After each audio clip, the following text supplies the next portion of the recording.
Everybody connect. Good afternoon, everybody. Welcome to our regular council meeting for Monday, June 28th, 2021 at 1 p.m. And it is just that. So I will call today's meeting to order and ask if there are any added items. And I have one. So I'd like to have a delegation with Major Ormi from Canadian Forces. She's going to join us from her post in Bahrain this afternoon. So it's quite a time difference. I'm going to put her in as 3A ahead of our closed sessions and presentations and delegations. So we'll put that in there. And Councillor Overwater. Thank you, Your Worship. Yes, I would like to add somewhere in the agenda, the tender on projects. I would like to just discuss how those are disclosed openly to the public. Tender. And then I would also like to add staff FOIP. Maybe Ms. McKinnon can help me, which FOIP that would be under? She's not here. She's not here? Mr. Merritt? Kelly Lloyd will be the legislative clerk for today. Marcy is not available. So I'll have to double check to see what item that would be. I think it's 17 or 18 as far as staffing issues go. We'll get that figured out. We'll put that in at the closed sessions at the end. Yep. And then the tender we'll put in as 60 under new business. Sound fair?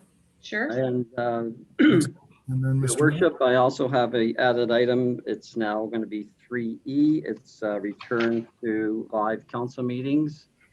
3E under presentations and delegations, or should that be Yes. new? Okay. It'll be just after the presentation on our action report. Okay. That is live. So 3E. Excellent. All right. Any other added items, Councillor Councillor Harper? Thank you, Your Worship. We should add a closed session under FOIP section 25 in reference to my report from ICC. Okay, is that not the one we have at the close?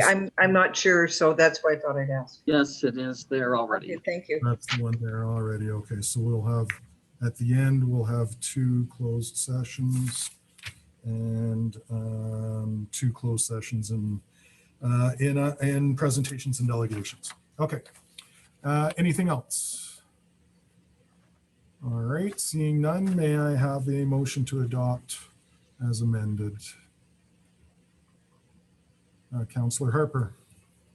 I so move that we adopt the agenda as amended for Monday, June the 28th, 2021. Excellent. Comments, questions, concerns regarding that motion? Seeing none, I'll call for the vote. All in favor and opposed. That motion is carried. All right. Along to adoption of previous minutes. May I start with motion? Councillor Glatz.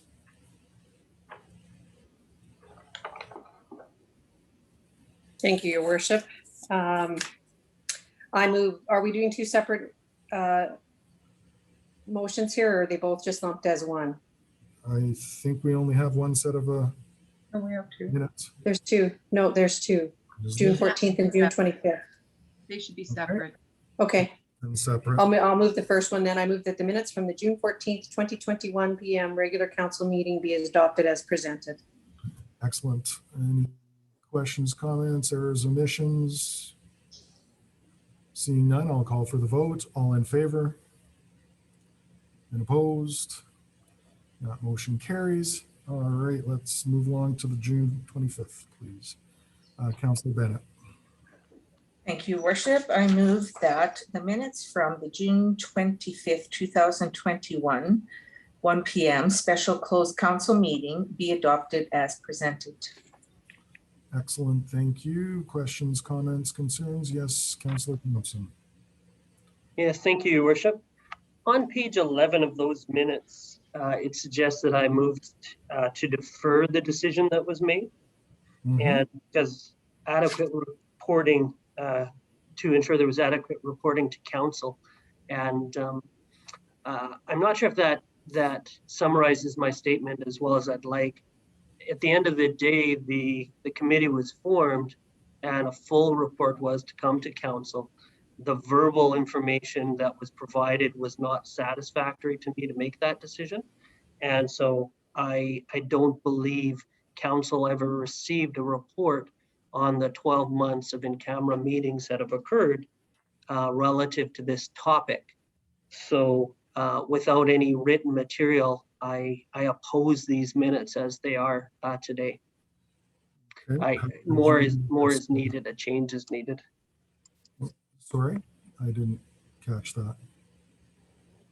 What was the last sentence you said? Yeah, I would have trouble supporting these minutes today without changes being made. Okay. Councillor Harper. So I respect Councillor Thompson's comments. However, minutes are just that they should be very succinct, and these minutes are succinct. If he wanted to add further information into the minutes, it should have been part of the motion. Mhm. So we've always been pointed out that make your motion succinct. We shouldn't be using a lot of verbiage as part of official minutes. Okay. Councillor Thompson. That makes sense to me, Your Worship. In this instance, I believe I did state that I didn't feel I'd received adequate reporting. So one member of council was left out in the reporting on this stuff, I believe. I'm okay with adding the adequate reporting. As long, yes, Councillor Ryan. Thank you, Your Worship. Perhaps Councillor Thompson could just make an amendment to the motion or ask for a friendly amendment with regards to any additional wording that he wants to put in or a change in wording, and then we can pass the minutes. Is that acceptable to you, adding that last sentence? That could, Your Worship, but I don't think I can make a motion now for something that happened in the past. This is a recorded meeting, so I think this could be cleaned up just editorially by staff. Yes. The meeting minutes were deferred. That would make sense to me. Well, we typically don't do that. We Yeah. give instruction to staff to make the amendment, then make a friendly amendment to our motion here Yes. today, and then pass them as amended. Yes, yeah, you're correct, Mr. Majewski. We definitely need to have an amendment if he wants to make any change. Okay, I'm going to go to Councillor Blatz first, as she hasn't spoken yet, and then we'll go to Councillor Harper after. Could we maybe get clarification from acting Ledge Clerk Kelly Lloyd? And maybe she could tell us what the proper procedure should be here. Ms. Lloyd? Thank you. Yes, the proper is you voted on the first motion already, June 25th. And if you have made a vote on that, then that motion would stand, and an amendment can be made to the motion if you have not passed it. And the verbiage coming from the elected officials should be succinct as what they want in the motion. Excellent. Okay, Councillor Harper? I was just going to point out, Councillor Thompson has actually indicated that the motion is correct. So we should not be making an amendment to a motion that was actually correct. And if we want to wait for Legislative Clerk Ms. McKinnon to help us out in this for the next meeting, I think that's what we should do. Or we should amend the special council meeting minutes to say Councillor Thompson stated that he did not have enough information.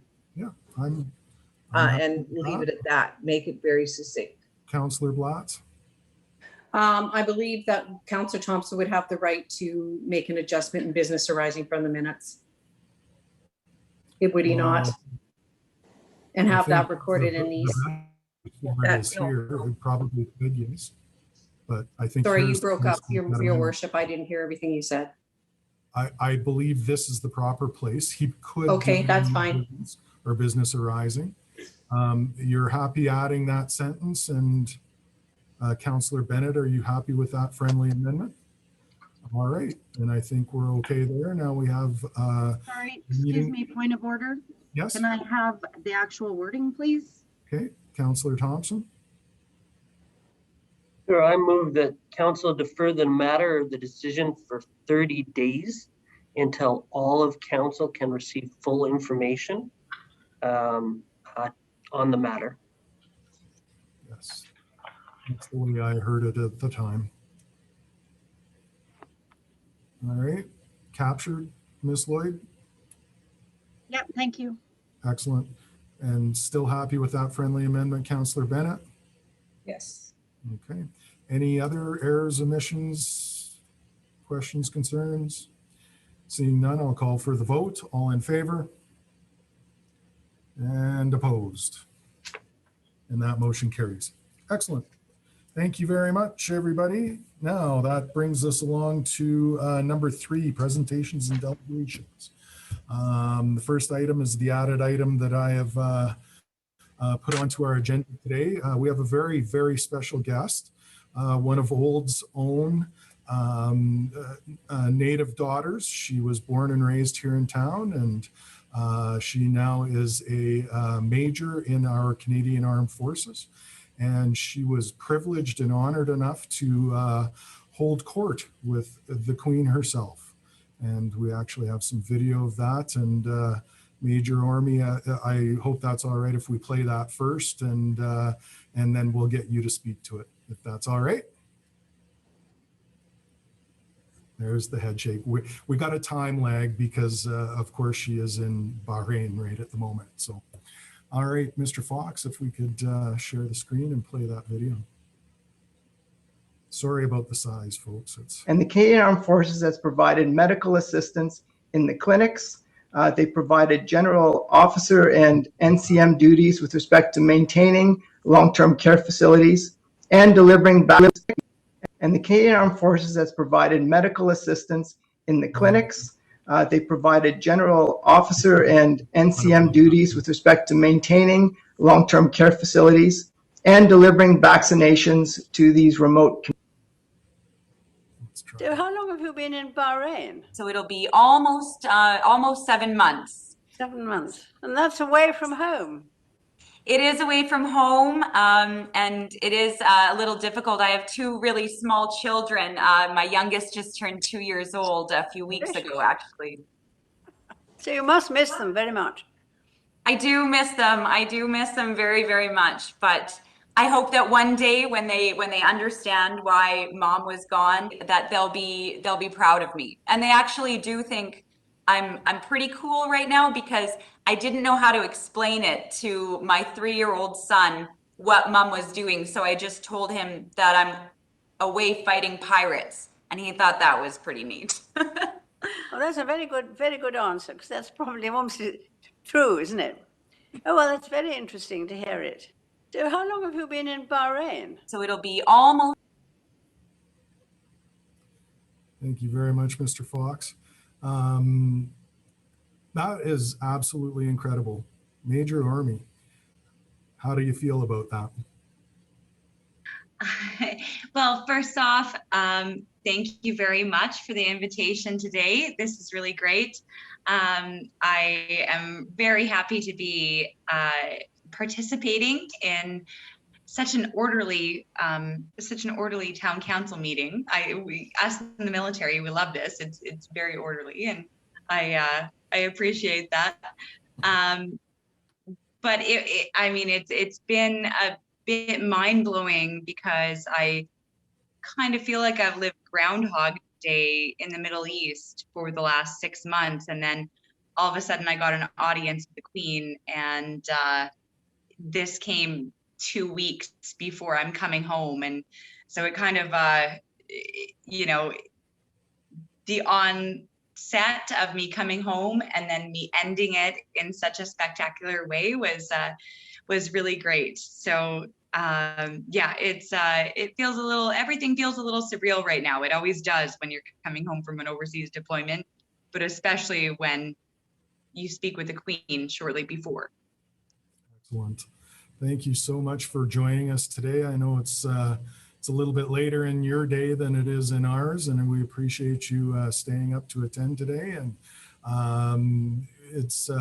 you've addressed our Remembrance Day ceremonies here in the town of Olds in the past, and I know you're a very strong advocate for the Canadian Armed Forces, and I know you're trying to do a bit of work, not as an official recruiter, but somebody that wants to maybe tell the public that that's an option for a career path down the road.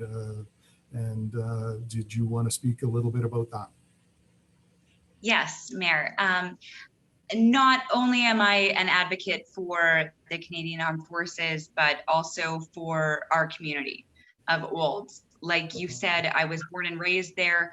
I graduated in 2000. I won't go too far into my military past, but eventually was posted out east in Ontario, me and my husband, who is from Calgary.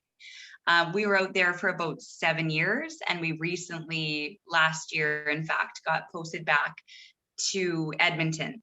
So we bought a farm outside of Olds, and we're really excited to be back and part of the community.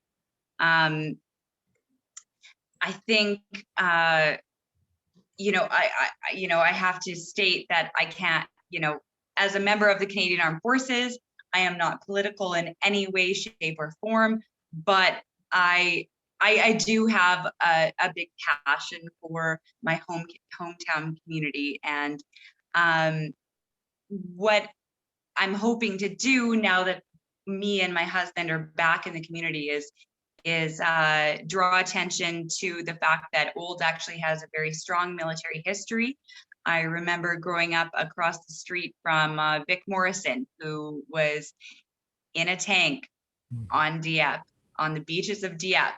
And we've lost a lot of our veterans. I mean, that's just the times that we've lost a lot of our veterans, but Olds has a strong military past. Olds doesn't necessarily have a good representation of that past in the present day. And what I'm really hoping to do is just draw your attention to the fact that there is a military presence in our community that can hopefully inspire, excite the youth of the town. And if there are any opportunities that you can identify to do that in terms of, operation, there's all of a sudden boarding operations going on. So sorry if I'm distracted, I'm like reading, we are now conducting naval operations. But if there are any opportunities that any of you can identify for me or my husband, which is one of the highest decorated snipers in Canadian history, we now own a farm. We are part of this community. We want you to make use of us, help us get involved in the community, help us show the youth of today that we still do have a strong military connection. And any way that you can think of for us to get involved, we would be happy to do so. So as far as I am, we have more similarities in common than you would think. We're both going through extreme heat waves. I think we were both at 37 degrees today. It's just that ours felt like 67 and yours was 37. But there's a lot that we want to contribute to the community, and it's up to you guys to identify those opportunities for us. Councillor Overwater had a question in the chat. I don't know if you can see. A major's last name, maiden name is Clark. Her mother was Wendy Clark. from the high school. So how many years did she work at the high school? I think 27. 20-something, yeah. A lot. Yeah, 20-something. And Counselor Blatt, nice to see you as well. I was trying to see who I recognized, and I know we all have a connection, but Wanda, hi. Very good to see you, Angie. All right, let's. Very proud of you. Absolutely. Olds is incredibly proud of you, and what a great moment. I can't imagine being something that's going to be a story you tell your grandchildren for years. So may I start with a motion, then we can ask, then we can have council ask us a few questions for the major. Councillor Blatz. Thank you, Worship. I move that we accept Major Angela Orme. Did I pronounce that correct? Orme. Sorry. Orme. Oh, sorry. My apologies. I just about called her Angie Clark. So anyway, we accept her presentation for information and thank her very much for the service and all she does for our country and our town. Very much. Thank you, Councillor Blatz. Any questions for the major? Wow, seeing none. Whoa, there we go. That was quick. Councillor Thompson, then Harper, then Overwater. Thank you, Your Worship. I don't know if you could sound any cooler than telling your kids that you fight pirates and you're backed up by one of the most decorated snipers around.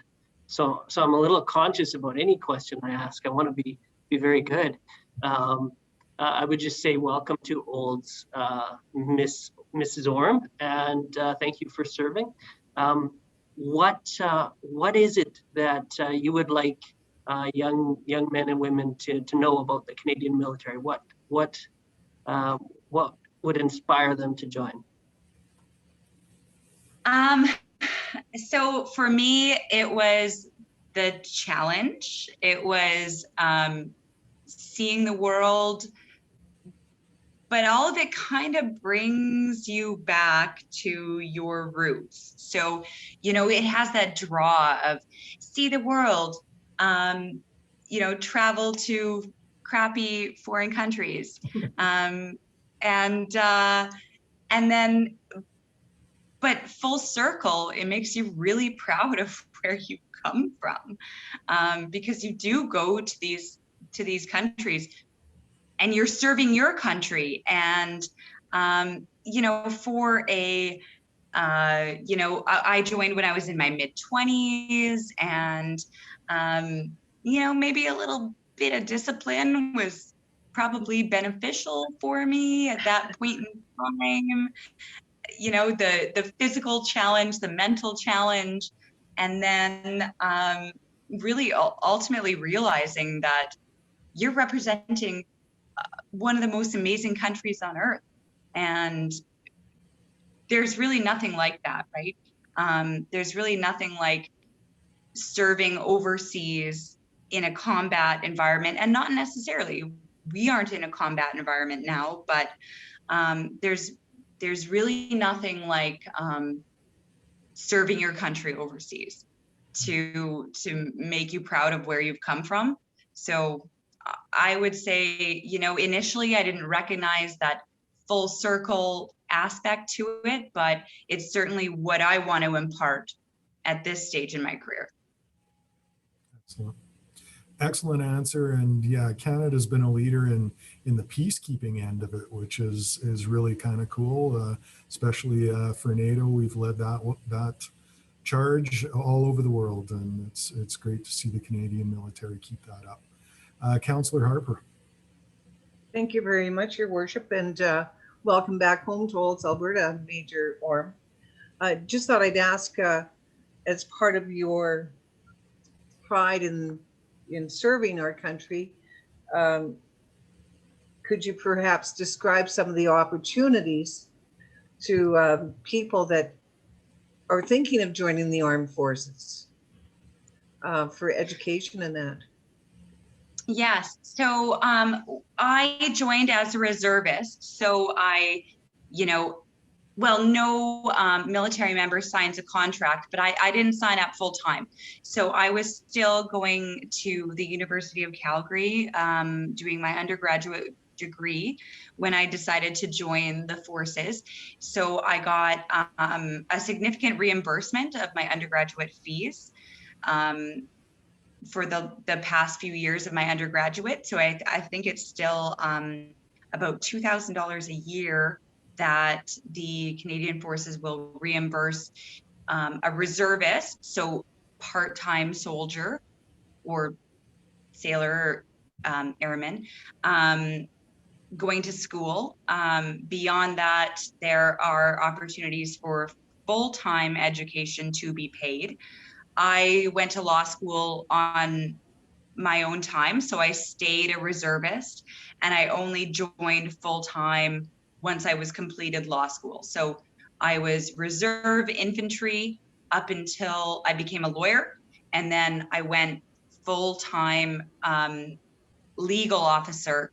But in the meantime, I got part-time employment, which was extremely flexible. So anytime, basically you have the opportunity to parade, as they call it, one time a week. So it's one full day employment and then a weekend a month. And that's kind of the minimum contribution that you have to make. But you, on top of getting a part-time salary, you also get reimbursement for your education. So for me, it was a big draw because a lot of the full-time jobs are out east in Ottawa. That's just the kind of the nature of our country. So I managed to stay at home and connected and at the school I wanted to be, and in the area I wanted to be, and I got benefits and reimbursement for doing that. So that was a huge draw for me. Wonderful. Thank you. Excellent. Councillor Overwater. Thank you, Worship. Yes, thank you, Angela, for your service. My questions were similar to Councillor Harper about the opportunities and the educational part of it, where I think a lot of kids would benefit from you going into the middle school and into the high school to, discuss some of that with them. And, I think you could be a good guest speaker there for them. So yeah, thank you. Excellent. Yeah, I agree. It's something I really want to explore. And now that I'm back in the community, I really want to pursue, and my husband as well. I mean, he was born in Calgary, but we have a farm now. We're getting into agriculture. He's really embracing the small town community, and he really loves it. And we both really want to contribute and take these opportunities to, at the very least, just talk to kids about the options that are out there, and just make them proud that there are alternative careers. I mean, even when I went to law school, people said, you'll never make a legal career out of international law. You'll never be able to be a lawyer for this. I mean, I heard that so much.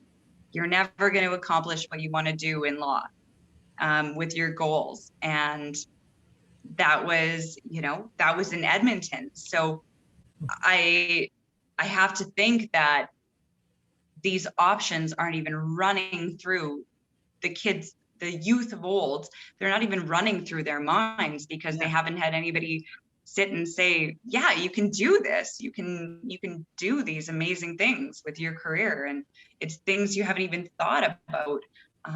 That's what I would love to offer back to the community. So what is your husband's name? His name's Sean Orm. SHAWN.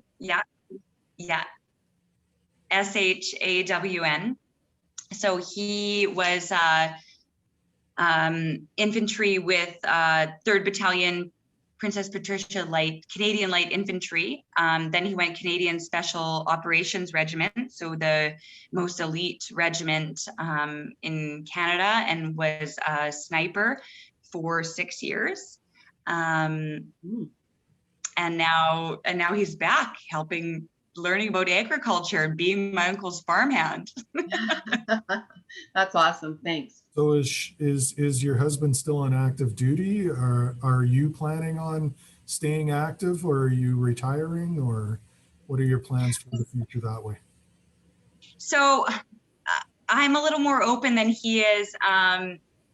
His whole intent was to release his, so in the military, you aren't actually under any sort of like employment contract. You kind of hand in your release, and when they let you go, they let you go. But his terms of service were up last July. And of course, that was when the reality of COVID was setting in. I got posted back to Edmonton. So for example, I deployed, but I'll be moving back into a military prosecutor position. So I'll be prosecuting court-martial cases across the Canadian Armed Forces, which is a very different role for me. However, Sean was going to release, and he was like, we bought a farm. He was going into agriculture. We bought cows where we have a hay crop, and then COVID. So he had the opportunity to extend by 3 years, and we thought that was probably the most prudent thing to do, given global circumstances. So he'll be in for at least another year. His intent is actually RCMP at this point. So he's going to put in his application in September and go for sundry or old. We're kind of situated in between. So we hope that works out. But he does, realistically, we're going to be, we transit from Edmonton to the farm, which is by Garrington Bridge each weekend. So, so I'll be in Edmonton. I don't know. Things are going well for me in the military, so it might be longer. Sounds like they're going very well for you. Excellent. Thank you so much for your presentation today, Major. I can't wait for you to be back in the community a little more, and we can certainly leverage a few of these things, get you into the schools. We have a very healthy Air Cadet program in town, I'm sure you're aware of as well. I'm sure they'd be thrilled to have you come speak and chat with them as well. So we look forward to having you back in town, and thank you so much for your time today. Thank you. I know you have a very busy agenda, and I'll be around, so I won't take up any more of your time, but it was a real pleasure to join you all today. And I'm sure you guys will be able to reach me if you have any further questions. Thank you. Yes, please reach out to us when you're back home. Great. Take care. Take care. Thank you very much. All right, we have a motion on Take the care, table. Angie. Bye. We have a motion on the table. Any questions, comments, concerns? Seeing none, I'll call for the vote. All in favor? And opposed? That motion is carried. Alrighty, let's carry on. Next item up is was 3A, now 3B, and 3C. Two in-camera sessions, closed sessions. So we'll move to do that here in just 1 second. I will take care of some housekeeping. Everybody is encouraged to continue on in the meeting. We will be going to a closed session, so you have 2 ways of continuing in our meeting. You may click on Leave the Meeting button and leave the meeting. Then watch our Town of Olds website and our Facebook page for live updates as Twin Council will return to open session. Administration will post it, and you can rejoin at that time. Or you can stay online in the virtual platform, and administration will move attendees into the waiting room. And when council has done its closed session, we'll bring you back into the regular session with us at that point in time. You can always still watch our website and Facebook as to what time that's going to be.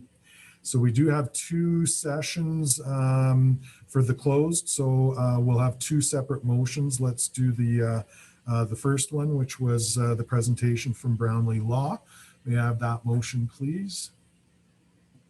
Councillor Overwater, how about you as Oh, sure. your committee? Sure. Yes, I move we go into closed session, FOIP Section 27, privileged information. And in this session, we will have. Oh, I'm sorry. No, We that's all need, right. we need all of council. We need Brownlee, Michael Solomon. We need CAO Merritt And I would imagine Miss Lloyd. and Miss Lloyd. Yes, There you go. we would love to have Miss McKinnon as well, but she's unavailable today. So, Okay. all right. Questions, comments, concerns regarding that motion? Seeing none, I'll call for the vote. All in favor? And opposed? That motion carries. All right, may I have a separate motion for now item 3C, Century Group? Councillor Thompson? Yes, Your Worship, I would move that we go in camera under FOIP Section 16, disclosure harmful to business interests of a third party. And with us in this session, I imagine would be all of council, CAO Merritt, and Mr. Merritt. Could you introduce us? Yeah, I believe the other, all of the executive team would be in this one. Larry Wright and Bob Ransford, I believe, is the spokesperson for the group that's presenting. Excellent. Thank you. All right. Questions, comments, concerns regarding that motion? Seeing none, I'll call for the vote. All in favor? And opposed? That motion is carried. Excellent. Thank you very much. Let's, you know what? I think we should probably switch them and have the Century Group first, as there are more people in that one. And is that all right, Mr. Merritt, or should we?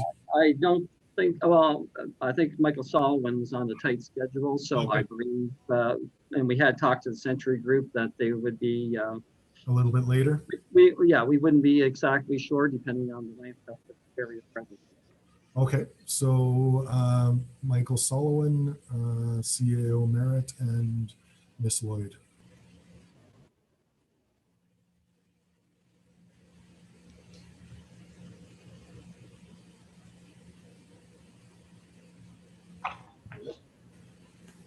Should be what? Excellent. Thank you very much, everybody, for your patience while we had our closed session. I'll call the meeting back to order. I believe we have a rise and report out of our closed session. Who would like to make that, please? Councillor Overwater. Thank you, Your Worship. Yes, I move to direct administration as discussed in closed session. Excellent. Bring back the code of conduct to Yeah. August. Which meeting did we say? 23rd.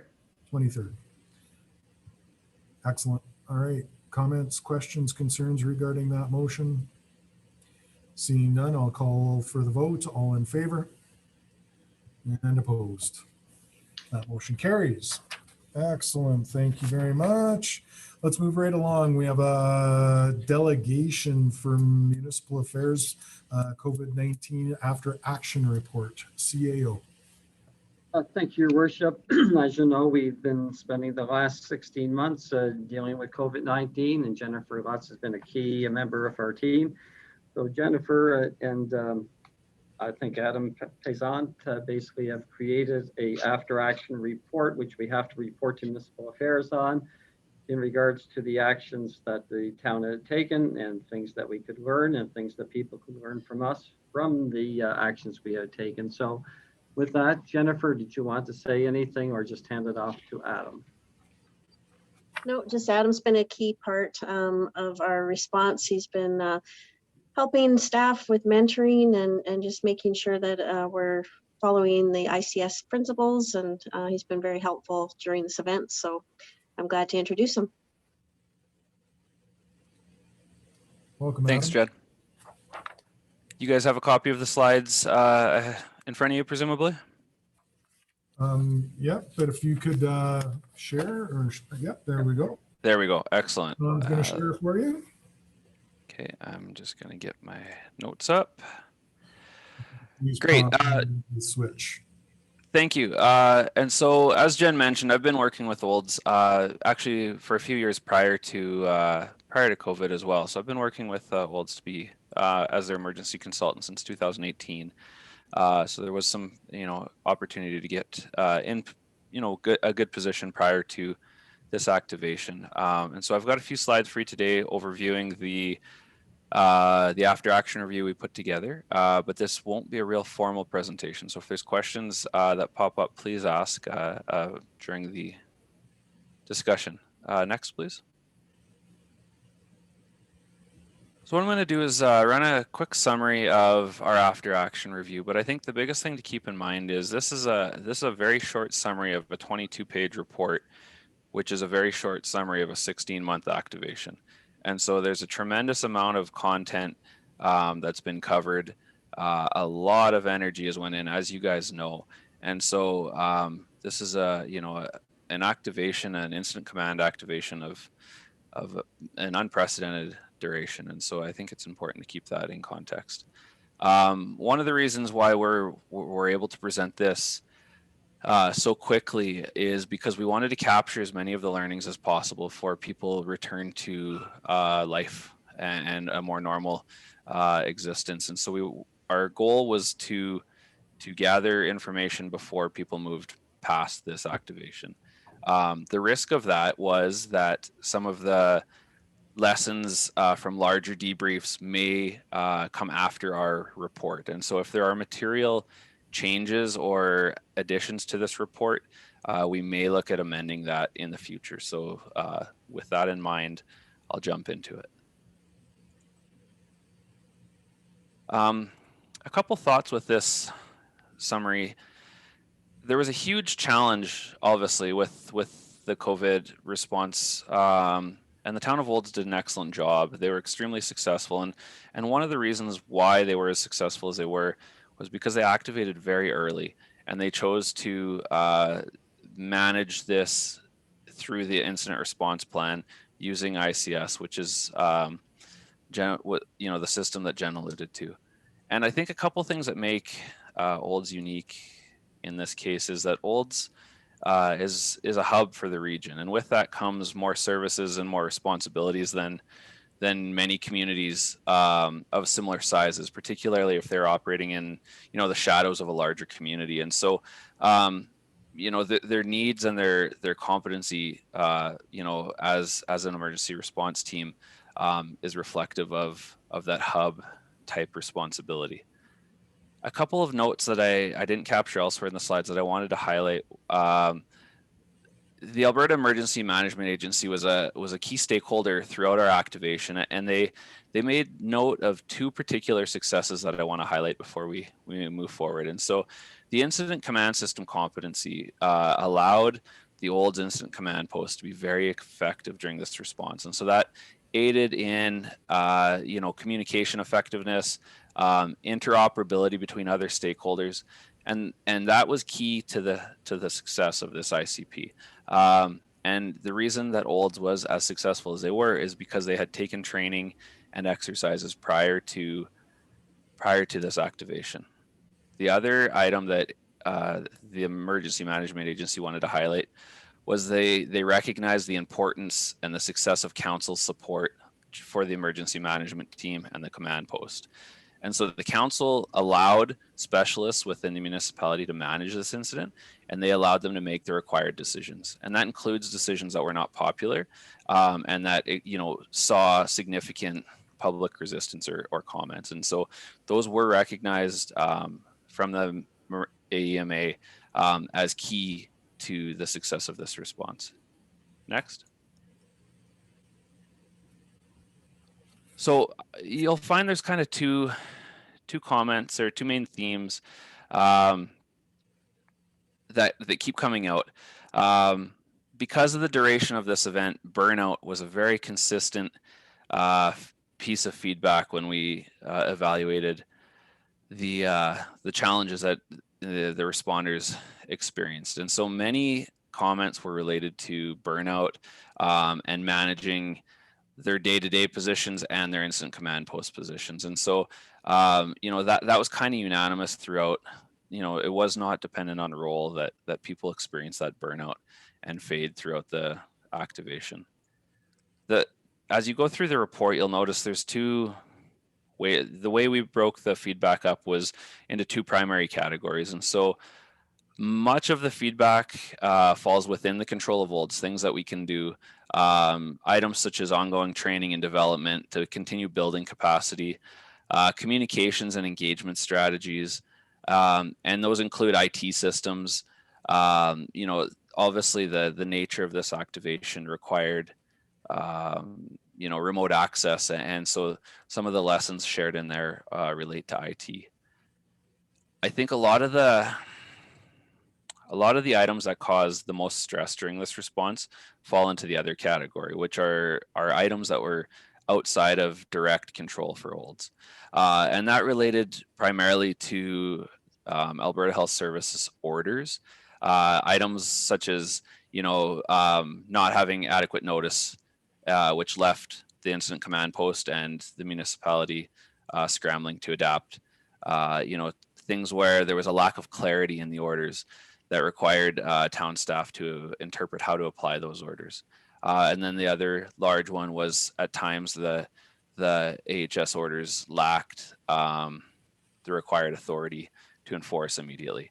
And so those are the main themes you'll notice in our lessons learned. Next, please. Thank you. I think the actions summarized down are to continue building on the momentum Olds had prior to COVID. And so Olds was extremely proactive prior to this pandemic. And so they had spent 3 years building and updating very strong emergency response plans, business continuity plans, and providing adequate training to personnel. So I think the action, the you know, summarized actions are to continue that momentum, ensure that going forward, there are still training opportunities to build capacity going forward, making sure that our ERPs and our continuity plans stay current, and we continue to build those relationships with external stakeholders that are so critical during an activation. And then look at developing, you know, specific communication and engagement strategies related to the learnings of this event. Next. And, you know, in building with that momentum, we want to just continue to build on the success. One of the unique aspects of this long duration activation was that many individuals that had an interest in the incident command post in ICS had an opportunity to try on different roles and you know, support the response. And so we need to continue to build with that.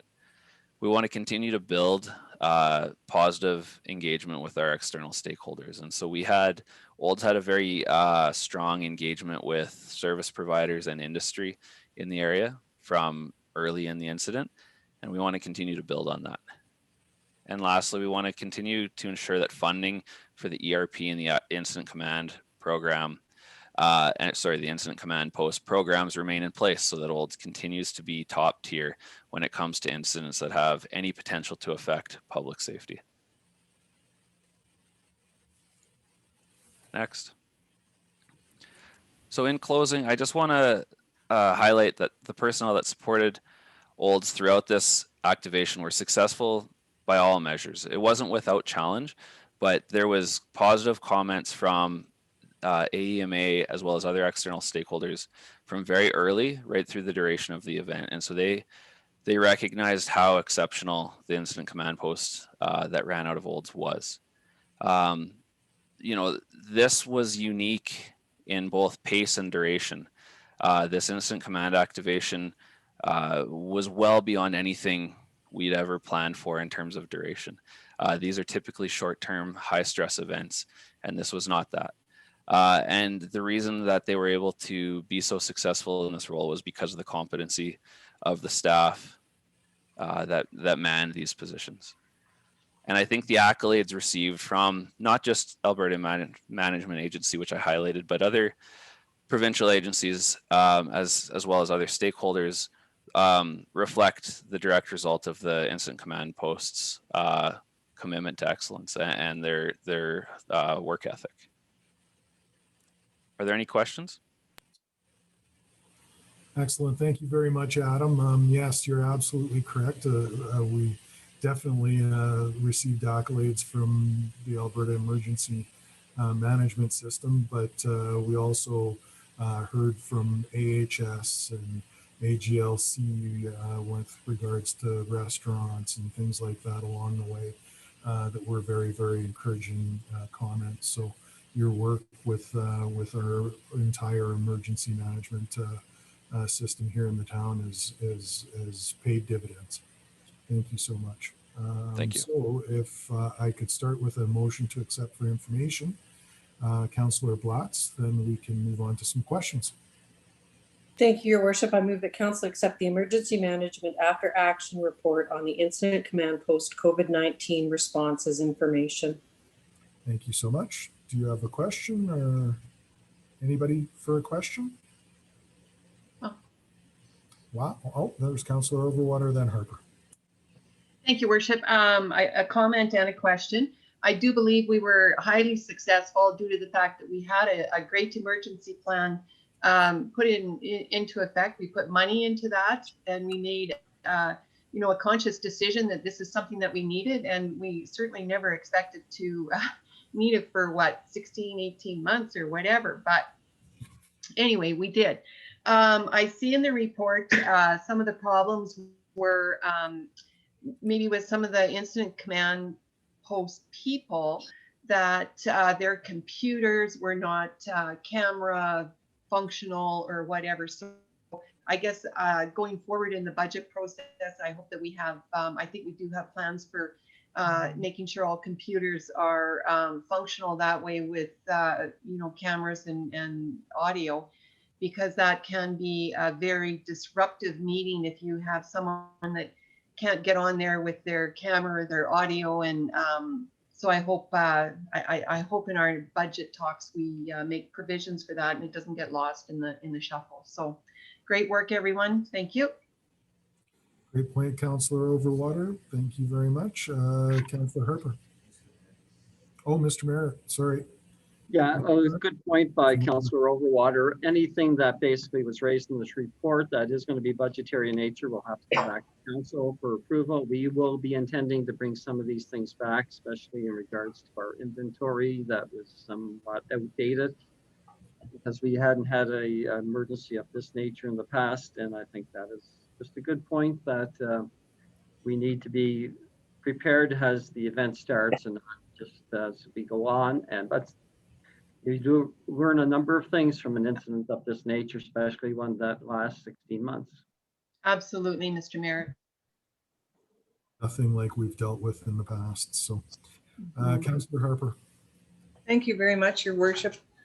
Through you to Adam, there was an employee survey taken twice, once in March and then once in October, then in March. And perhaps I could maybe get Mr. Merritt to answer this. I think the employee survey said that they really wanted some sort of appreciation or reassurance. That was the number one comment. What additional resources or tools or training? And our employees indicated appreciation / reassurance as their top comment. And how can we go about ensuring that that does happen if we ever encounter another 16-month emergency? Well, I don't think we can ever adequately appreciate everybody to the extent that they basically contributed here. We did try to appreciate people that basically worked extra hours through compensation, things of that nature. There were, especially when there was multiple changes taking place or significant changes taking place, communications with all staff. We did allow for cross-training of individuals, and there was quite a bit of training that Adam and Jennifer and Brian put on in regards to learning the ICS system. So we were more trained than ever before, and we were able to build a good depth chart. But again, this was 16 months and this covered almost every municipal service, so to speak. So it was challenging, and we will continue to find ways to recognize our staff throughout this. And we will basically have further discussions at our executive team, and if there's any financial contributions, then council will be sure to know. Thank you. Excellent. Thank you, Mr. Merritt. Anybody else with a question before I go back to Councillor Overwater? I was first. Oh, sorry, I didn't see Councillor Blatz, then Overwater. Thank you. One comment or one question I do have here that was kind of a bit of concern to me is the comments on staff burnout. And, you know, I guess, I don't know if I'm really allowed to ask this question, but I'm going to ask it anyway. Are we, or should we be stressing cross-training amongst our staff, and what kind of succession planning do we have in place so that if we are ever faced with another incident like this, that we've got people who can at least cover those that get moved into an incident command post so that we don't see this, because that can really have, I think, long-term effects on people down the road. And I really don't want to see that. I really don't want to see that happen to anybody. I don't like to hear staff burn out at the best of times, but I mean, and granted, these were totally unprecedented times, but I mean, are we looking at something like that through Mr. Merritt and maybe the HR department? And this is operational, I realize that, you know, but I think it is something that we need to be aware of and very conscious of, because that too could maybe have an impact on budgeting process, because do we need to provide more training and dollars to do so? Mr. Merritt? We provide more training, absolutely, but I'm going to assure you that the pandemic plan that Adam spoke to earlier in his presentation did outline a number of skills beyond what basically some of the job descriptions had of people. So we tried to match those skills with the emerging need for other people. As far as burnout goes, this is not an old thing. This was a universal across the world scenario, and we're not even likely to see the full results of the burnout until later this year, or maybe even in 2022. I mean, this was far-reaching. It impacted families. It impacted your workplace. It impacted how you basically work together. It impacted how we dealt with council, so to speak. So what I can assure you is we paid a lot of attention through our HR department and through our ICP in regards to mental health, and to ensuring that the tools that we have available through either our service providers, Sun Life, or the government of Alberta, or other agencies, were made available and well known on numerous occasions, because those were issues that not only had we identified, obviously, as the U.S. Council have picked up, it is items that our staff identified as essential to basically address. So as Adam indicated, I think we did a very good job. Could we have done differently and better in certain cases? Of course we could. We're not, but I think we did demonstrate that we were listening and trying to make adjustments as we were going. And yeah, it was a difficult 16-month period. I don't want to get into it, but even my own personal life, you make your adjustments because family is impacted too by this. It's not just what happens in Olds, it happens across this country and this world. Thank you, Mr. Merritt. I appreciate that. Yeah, the level of flexibility that our ICP showed was amazing. Very much a plus in this situation. Councillor Overwater. Thank you, Worship. This is probably not a popular conversation that I'm going to bring up, but on page 41, it talks about post-pandemic. Do you feel the organization should continue to support staff who are likely or who are able to fully complete work functions from home as part of a normal business practice? Well, that is fine as long as the normal business practice is during the normal business hours. I found, and I think some others have found, and some residents found that, you know, normal business practices still continued or should have still continued between 8:30 and 2 or 8:30 and 4. And, you know, I understand there was babysitting situations, there was child care that had to be taken into account. However, when we keep saying, you know, we had business as usual, Well, sometimes I don't believe we did have business as usual, because there were sometimes, people felt that working their 8 hours was from maybe 5 o'clock in the afternoon till, whatever time at night. So I think, that to me, that is a concern, because I do know, in talking to other businesses, that when you phone for, or you used to be able to walk down the hallway and get an answer, or you should be able to phone and get an answer. However, if that person decides they're working from home from 9 o'clock at night till whatever time in the morning, well, that doesn't help the other people that are trying to get a job done and trying to get answers to complete their job. So I think that's something that really has to be looked at and considered, to make sure that, when we talk about normal business practices, that, that's taken into account. So that's just a comment that I have, that I've had from residents and speaking to other people from other business communities. So thank you.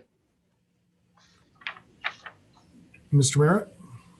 Yeah, well, I wish I had the luxury of just having to confine things to regular business hours. I can tell you that the ICP team, whether it was management or other people, if something was happening on a Saturday evening from 6 o'clock to 2 o'clock in the morning, they were dealing with it.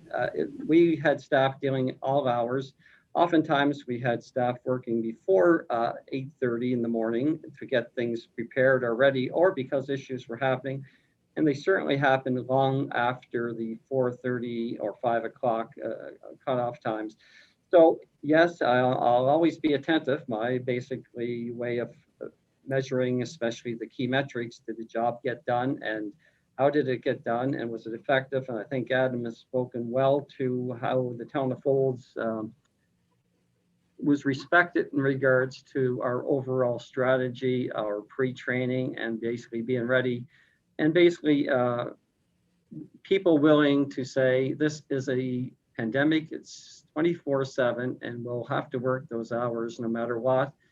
If we can do it between the 8:30 and 4:30 hours, that's all the better. But no, not every time can we do that, and I can assure you that that was the case. Thank you very much. I think I have Councillor Thompson and Councillor Ryan. Thank you, Your Worship. The nice thing about perspective is everybody has one and they're entitled to it. And many people may look into our operations and what's occurred over the last number of months and have an opinion one way or the other about how we responded as a community.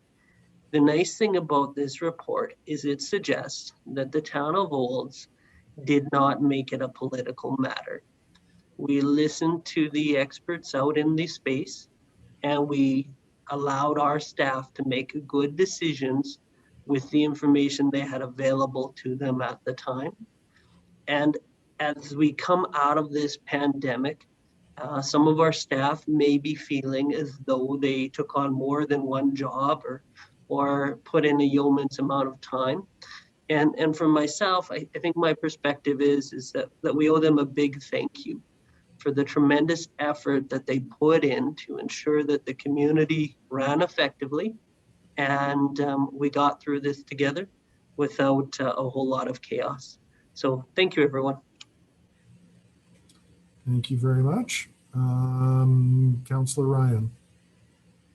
Thank you, Your Worship. I do tend to agree with that comment. ICP, all the members of that did a tremendous job throughout the whole pandemic. Who knew that we were going to be stuck in it for so long?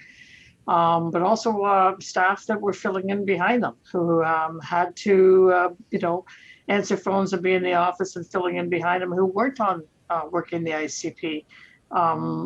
Kudos to all of our staff for all the efforts that they did, and certainly council. I think we all agreed that we appreciate all the work that they did. I do think that one of the key lessons we learned was that maybe Adam didn't point out, though, was to our flexibility and our ability to really respond to fluid changes throughout this whole 16, 17 months we were in it.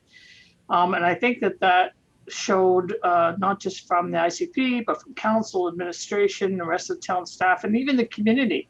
Everybody seemed to, take things in stride to a good ending. And I think we did muster through this whole thing and came out on top. So I appreciate Adam's report and pointing out the successes and where we could go from here. But I also think that there was one thing that was missing in the lessons when he said it was the flexibility and the resiliency of everybody involved in this. All right, I'm going to go to Councillor Bennett first and then back to Councillor Overwater. Thank you, Worship. In our lifetime, we've never experienced anything like this. So yes, we had lessons to learn and we could do better, but the team in Olds was such a treasure and we got through with such little disruption basically, and the communication was very good. The staff, everyone associated with ICP were flexible, they were resilient, and we cannot thank you enough for all the work that you have done and made Olds very proud, and to have minimized any of the COVID going on through many other towns, and we had very few cases. So it's a learning situation as having never done this before, and the job everyone did was stellar. So I thank you from the bottom of my heart. Thank you. Excellent. Thank you, Councillor Bennett. Councillor Overwater. Thank you, Your Worship. I want to make it very clear that I am not saying that the incident command did not do their job. They did a phenomenal job. They were doing two jobs at the same time. So, I mean, I guess I sort of resent the fact that, it's implied that my opinion was that they were not doing their job. They were doing their job. They were doing an excellent job. I am bringing forward what some comments were from residents and from other businesses about the situations they have found with people working from home. So going forward, I think sometimes that needs to be taken into account. So I just want to make that very clear that the incident command did a phenomenal job. So did all the staff. We understand they were doing two jobs at one time. They were working at all kinds of hours, whether it was 10 o'clock at night or 3 o'clock Sunday morning, getting information out to us. And I totally appreciate that. But I'm also here to bring forward comments from the public. So that is some comments from the public that I feel this virtual group here needed to hear. Thank you. All right. Thank you. All righty. I don't see any more hands. So yes, Councillor Ryan. Thank you. I just wanted to point out on page 41 as well, when Councillor Overwater talked about it earlier, I believe it was. It was interesting to me that most of our staff or any of the people who were doing this survey thought that the Zoom meetings would continue. This is likely or very likely. 64% of them figure that Zoom meetings will continue. And I just thought that was very interesting to note, because it might be something that we're going to have to deal with as well going forward, is that some of our meetings will be in person and /Zoom. So when we talk about budgets down the road, something that we'll have to consider, making sure that we have the ability to have Zoom going on while we're in council chambers.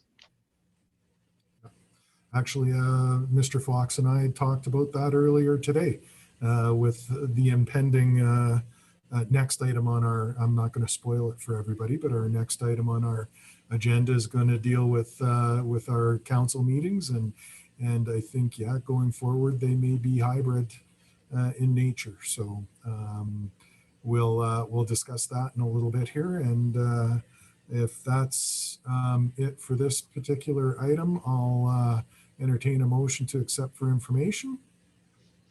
I think we have a motion on the floor, Your Worship. Oh, do we? Oh, yes, we I did. made that motion. Yes, you did. My apologies. Any comments, questions, or concerns regarding that motion? I'll call for the vote. All in favor? And opposed? That motion carries. Well, there's an excellent segue into our very next item, an added item 3E, Mr. Merritt. Well, first of all, I want to thank Adam and Jennifer and all the ICP team for putting this report together so quickly. As council know, you were interviewed for this just less than 2 weeks ago. So it was basically to try to get as much information to the province on our experience. So thanks to all those who participated. Yes, the next item is basically on July 1st, the province is lifting restrictions as we enter phase 3, and we're fully expecting that to take place. So with that, we are saying that it's time to go back to council chambers for live meetings, and we're for information seeking that council accept for information that our meetings will start at 1 o'clock starting July 5th with our policy and priority committee meetings, and into the foreseeable future continue with 1 o'clock meetings for council throughout the next few months. Excellent. Thank you, Mr. Also, Merritt. I do want to, because Mary, you raised it, we will have to have hybrid type of discussions. So we are looking, and I think we'll be successful in having Zoom meetings, because just today we had a presentation from someone from Edmonton, presentation from people from BC, and so Zoom will continue to work. I know personally we will have meetings executively and with other communities and other stakeholders through Zoom, but also go back to live meetings as well. And that's, I was going to elaborate on the conversation I had with Mr. Fox, our IT guru here in house. Council will certainly be here in chambers, and will accept the public to attend and witness and participate when they can. But we also now have the ability to Zoom in people like people from Vancouver, from Edmonton, from other locations that it may be cost prohibitive for them to be here in person. Not discounting that we wouldn't welcome them in person, and certainly that is preferable. Everything's better in person in my opinion, but we now have the ability to hybrid these meetings and actually have people from further away be able to come in Zoom and present to council. I think that's an excellent flexibility that we now possess and didn't have before COVID hit. So not that COVID was good at anything, but if we learned a few IT tricks, then I guess that's great too. So may I have a motion to accept for information and to go to live meetings? Councillor Ryan. Actually, should we not make a motion to move now back to live meetings starting on July 5th at our PNP, with all the meetings starting at 1 o'clock? Yes, exactly. Thank you very much. Comments, questions? For PNP and council, I'm just going to make it clear. Regular council. Yeah. Thank you. All right. Comments, questions, concerns regarding the motion? Whoa, my screen just jumped. So seeing none, I'll call for the vote. Oh, sorry, Councillor Overwater. Thank you, Worship. Do you want a bit more clarity on that? We just finished talking about that. Yes, we're going to move to live. However, the option is still there for, our presenters to be Zoomed in. Do we need that to be in there, or is that just okay? Mr. Merritt's got his hand up. Yep, Mr. Merritt. You've already addressed this situation in regards to having Zoom meetings, and so we have both the capability of having live and Zoom meetings or a hybrid of such. So that's why I brought this for information, but I'm fine with a basic motion to accept that we will be for regular council meetings and PNP meetings. We'll have 1 o'clock meetings live.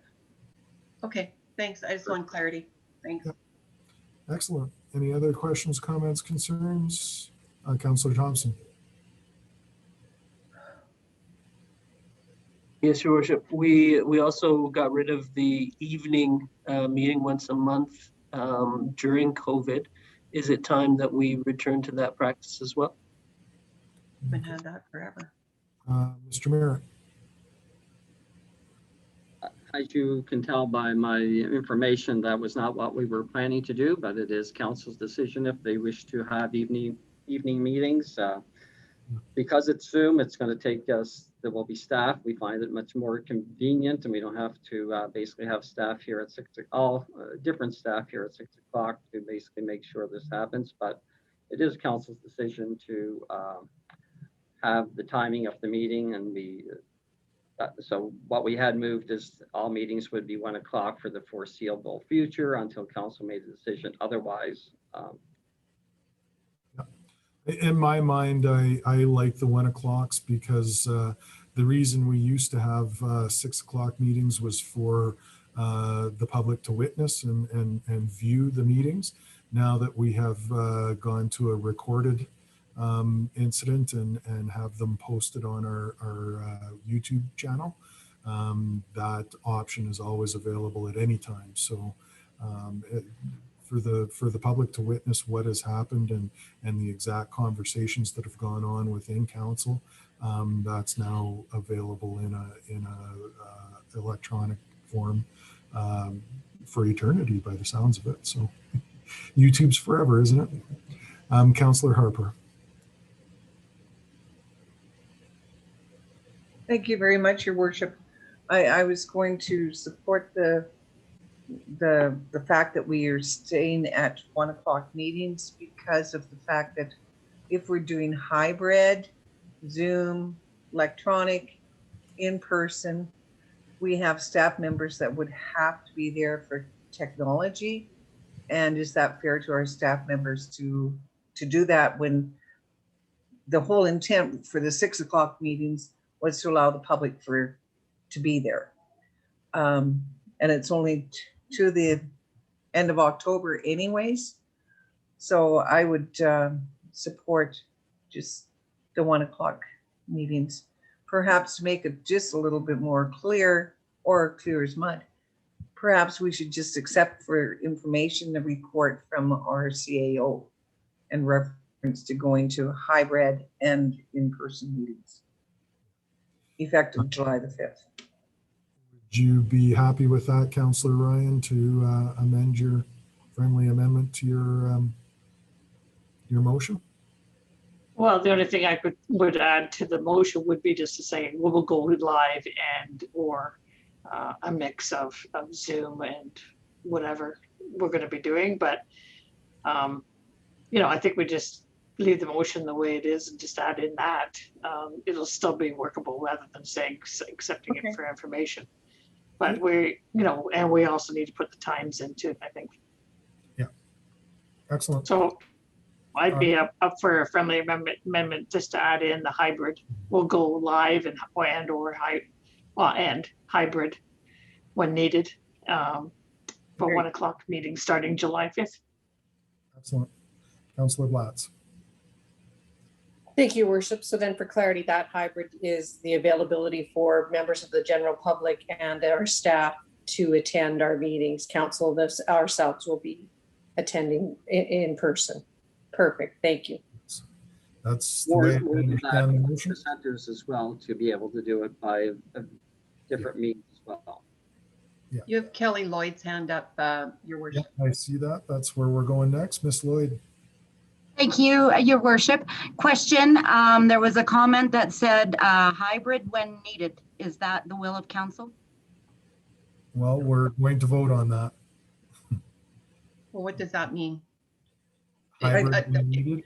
Hybrid when needed to me, and correct me if I'm wrong, Councillor Ryan, means if members of the public who are presenting or delegations and presentations that maybe don't want to or cannot attend it live, we can Zoom them into the meetings. So therefore, council's live, key administration is live, and if perhaps we have a key administrator who is feeling a little bit under the weather, they can Zoom in from home as well. And then we have them access to that sort of thing. I think hybrid is just that. It's a mix of live and by Zoom. That's correct. Right. Excellent. All right.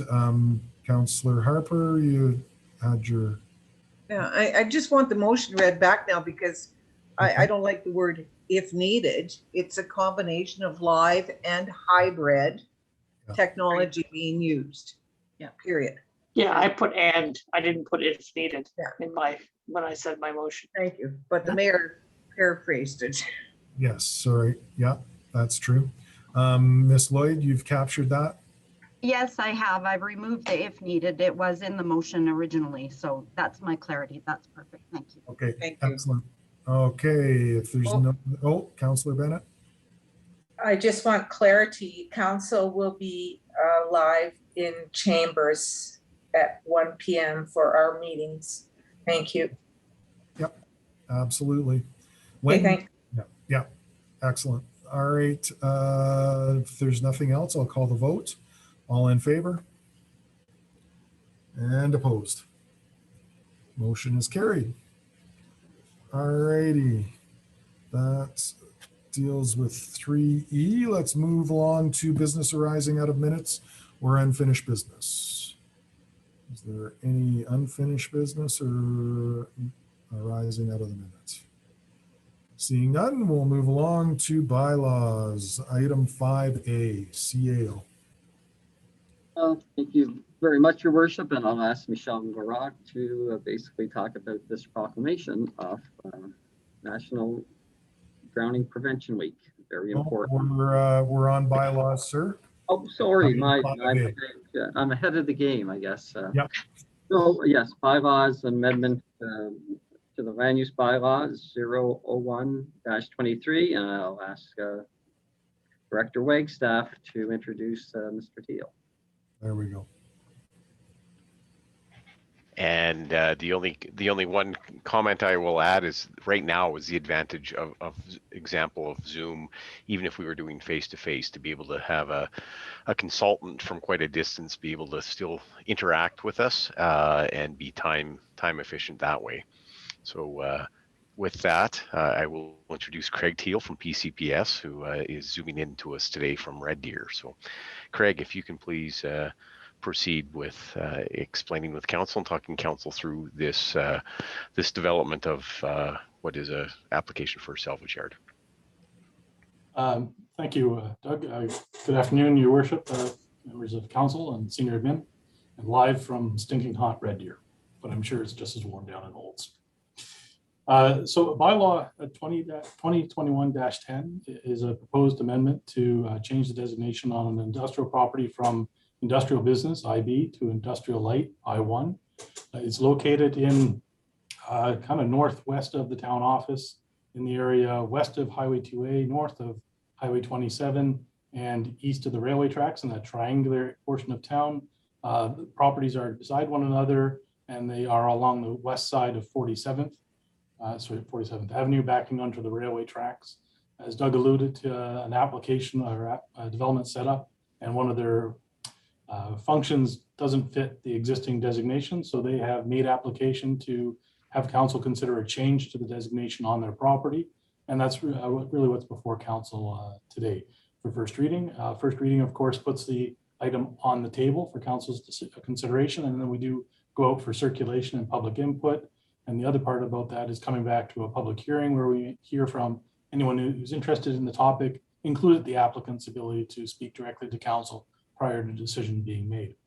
With that, to Your Worship, the recommendation is to give first reading to bylaw 2021-10, and also to set Monday, August 23rd, 2021 at 1 p.m.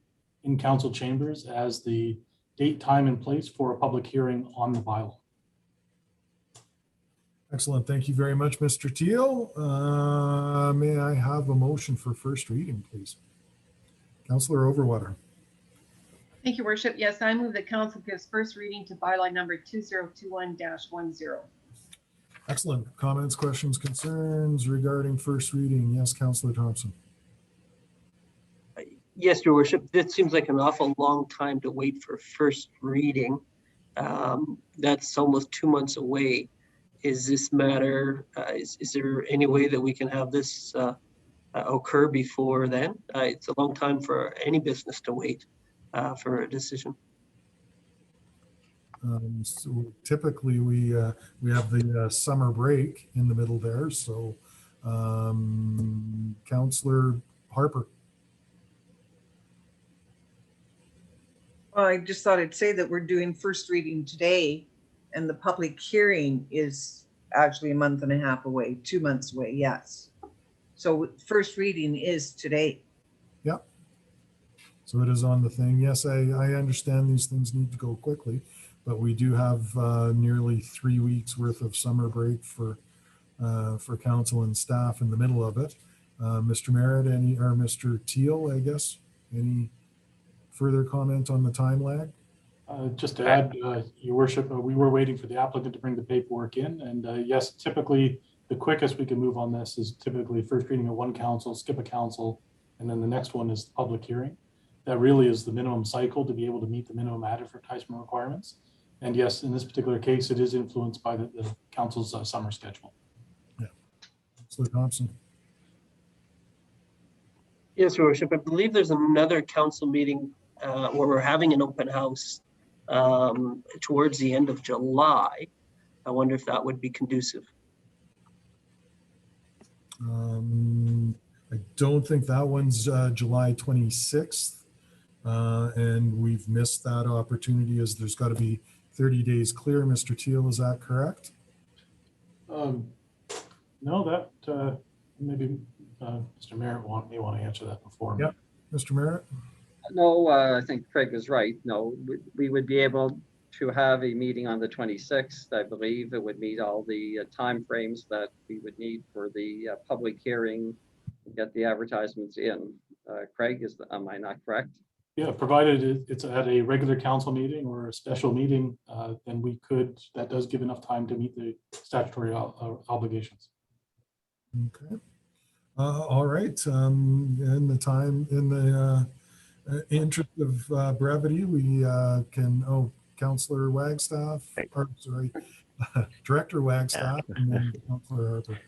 I just want to further add that we had at one point initially done a July 26th in here, and then recognized that was typically the break for council, and that you had an exclusive issue that you were dealing with on the 26th, and we wanted to not have two public hearings on that same date with regards to very separate items that would both require your attention. But that was the rationale for us to wait until the next regularly scheduled council meeting.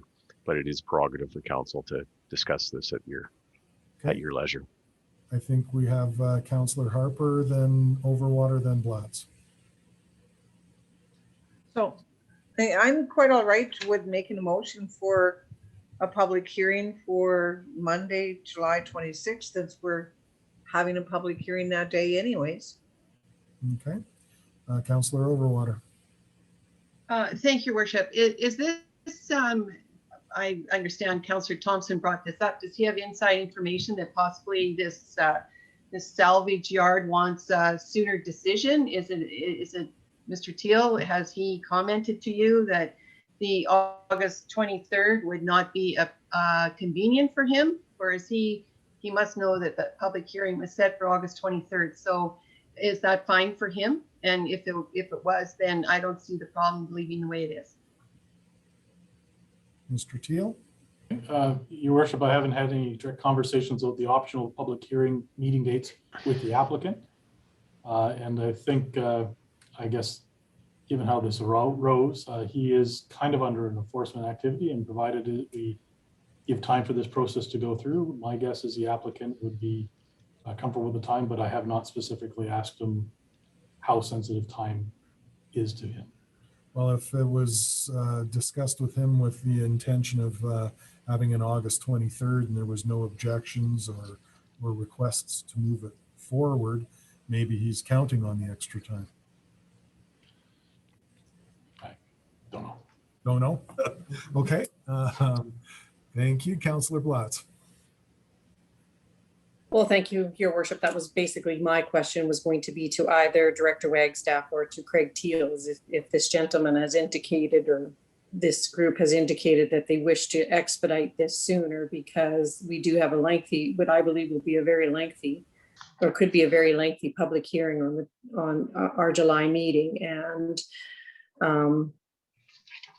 I concur. I don't know if that we need to have both of them unless he's indicated that he really does need us to expedite this. Okay. Mr. Merritt, and then I'll go to Councillor Thompson. I'll let Councillor Thompson speak first. I'll just have a bit of a clarification on it. All right, Councillor Thompson. I do believe there was some correspondence that came in a few months ago around something similar to this and timing. It was just referred to administration, so I don't know if there is a timing issue here or not. I just thought if we didn't have to postpone it that long, that may be helpful. Mr. Merritt? Craig, if we basically have this schedule for the 26th of July and it turns out this person is unable to do it, I think that would still give us the chance to amend it at the July 12th council meeting to go to the 23rd.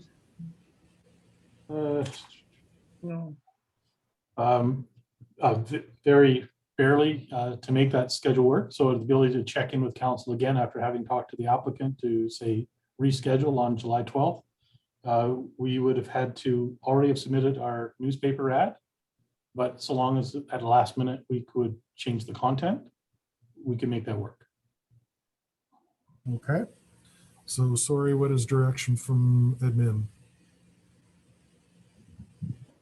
Admin is prepared. Craig, I'll leave it to you. I think that the suggestion was we could schedule it for the 26th and move ahead, getting the advertisements ready for that.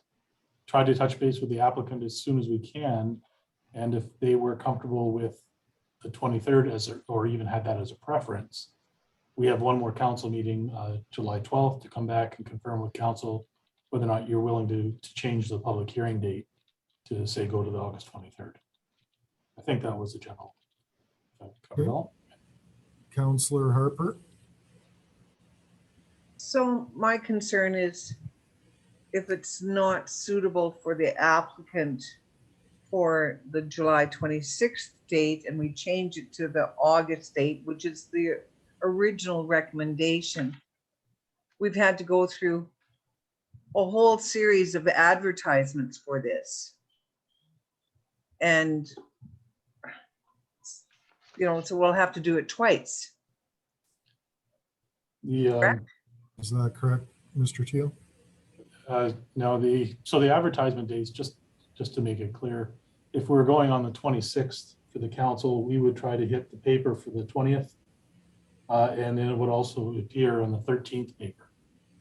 So literally when I mean last minute to pull the ad, it would be a late call Monday afternoon to see if they could cancel our ad, and hopefully we'd have some back filler to put in that space.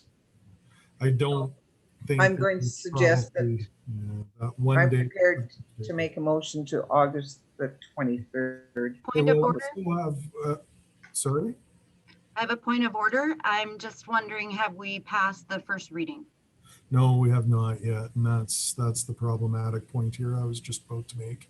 Councillor Overwater. Thank you, Worship. I just want to make sure that, you know, because both of if this goes to a public hearing on July 26th, as Councillor Blatz has indicated, the first public hearing could be, you know, a long and quite in-depth conversation. And I just want to make sure that both of these public hearings are given the attention that they need. This could be a contentious one too. I mean, it's going from a storage to a salvage. That could take a long process too. So I just want to make sure that both of these public hearings get the attention from council that they deserve and from the public. Excellent. Councillor Harper. Okay, so our legislative clerk, i.e. Kelly, has brought up a point of order, which is 100% correct. Yeah. We have a motion to pass first reading of the bylaw.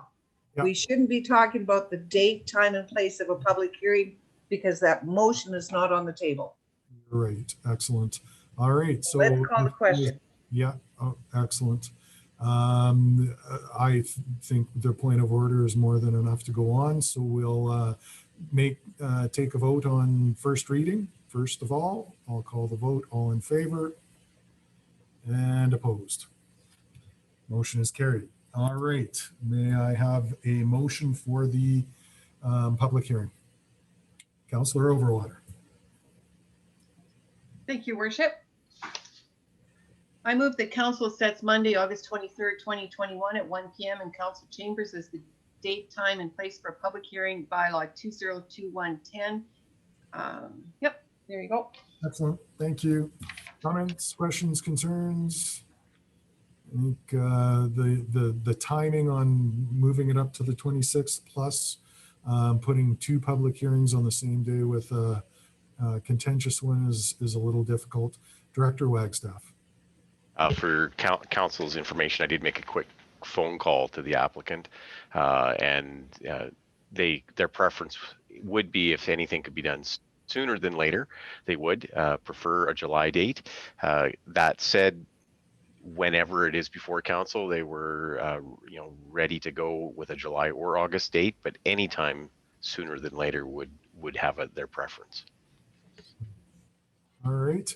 Well, we do have a motion. Yes, Councillor Overwater. Sorry, but thank you, Worship. Is that normal protocol, Mr. Wagstaff, to call them during a meeting?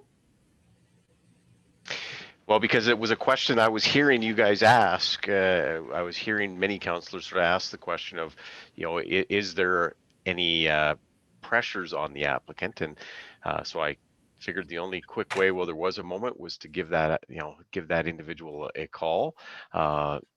And they were preferable to have sooner than later, but if it was August, they would show up in August. But that was his exact words, where if this sooner would be the better, but they would come in August if that was the process they were required to go through. Okay, thank you very much. I'm of a mind to leave the motion the way it is on the 23rd. If council feels doing it earlier is better, then defeat this motion and we can make a separate motion for the July 26th. I'm of the mind that the 26th is going to be a long day, and it needs the attention it needs, and this one should have its own attention. So that will be my preference unless there's any other debate. I'll call the motion on the first, on the original motion for the 23rd, August 23rd. Mr. Merritt. So you're calling a motion. I do think Councillor Thompson has an ability to amend the motion. Okay. And have a vote on the amendment, and then if that's defeated, then you would go back to the other one. Okay. Yeah. Am I not correct, Kelly? Yeah, that's. You could, to make it cleaner, it'd be a vote for this meeting, and then a second motion could be introduced. Okay. Right. You amend it. Would you like to make a friendly amendment that we'll vote on, Mr. Thompson? Councillor Thompson. I sure would. I'd like to see this be the first discussion on the July 26th date. All right. Fair enough. So now we have an amendment motion. Yes, Councillor Bennett. Before we discuss that, before Director Wagstaff made the phone call, did Councillor Thompson have prior knowledge of this? Ms. Bennett, I have forwarded one email to all of council months ago, have not followed it since. I'm not intricately or have any real knowledge of this. I'm just curious why you were, changing it from 1 month to another. Mr. Merritt? The only correspondence I received from Councillor Thompson, he indicated, was quite a bit, and he was passing on information, not making a suggestion in regards to anything. All right. So we have a friendly amendment to the July 26th date for this public hearing. So unless there's more debate, I will call for the vote. And I will do just that. All in favor? And opposed? All right, so that motion is defeated. Now we have the original motion for a public hearing on August 23rd. Unless there's further debate to that, I'll call that question. Seeing none, I will call the question. All in favor? And opposed? That motion carries. All right. Thank you very much, everybody. Let's move right along to new business. Item 6A, proclamation for National Drowning Prevention Week. CAO. Thank you, Your Worship, and I will now ask Michelle Larocque to speak to this proclamation. Thank you. For this proclamation, we have the supervisor from the Olds Aquatic Center with us. Helen Windler will tell us a bit about National Drowning Prevention Week. That's coming up July 19th to 25th. Helen, are you with us still? Yes, I am. Thanks. Good afternoon, everybody. Every year, this is the third full week in July. That's National Drowning Prevention Week, recognized through the Life Saving Society. This year, especially after last year, we had a lot of drownings, partly due to unsupervised swimming areas. It was just a really tough year. So we always recognize Drowning Prevention Week at the Aquatic Center. We always have extra things planned for that week. We run a Swim to Survive campaign, which is really helpful for the community to recognize and see what it takes if they have an unexpected fall into the water and prepare them for those things.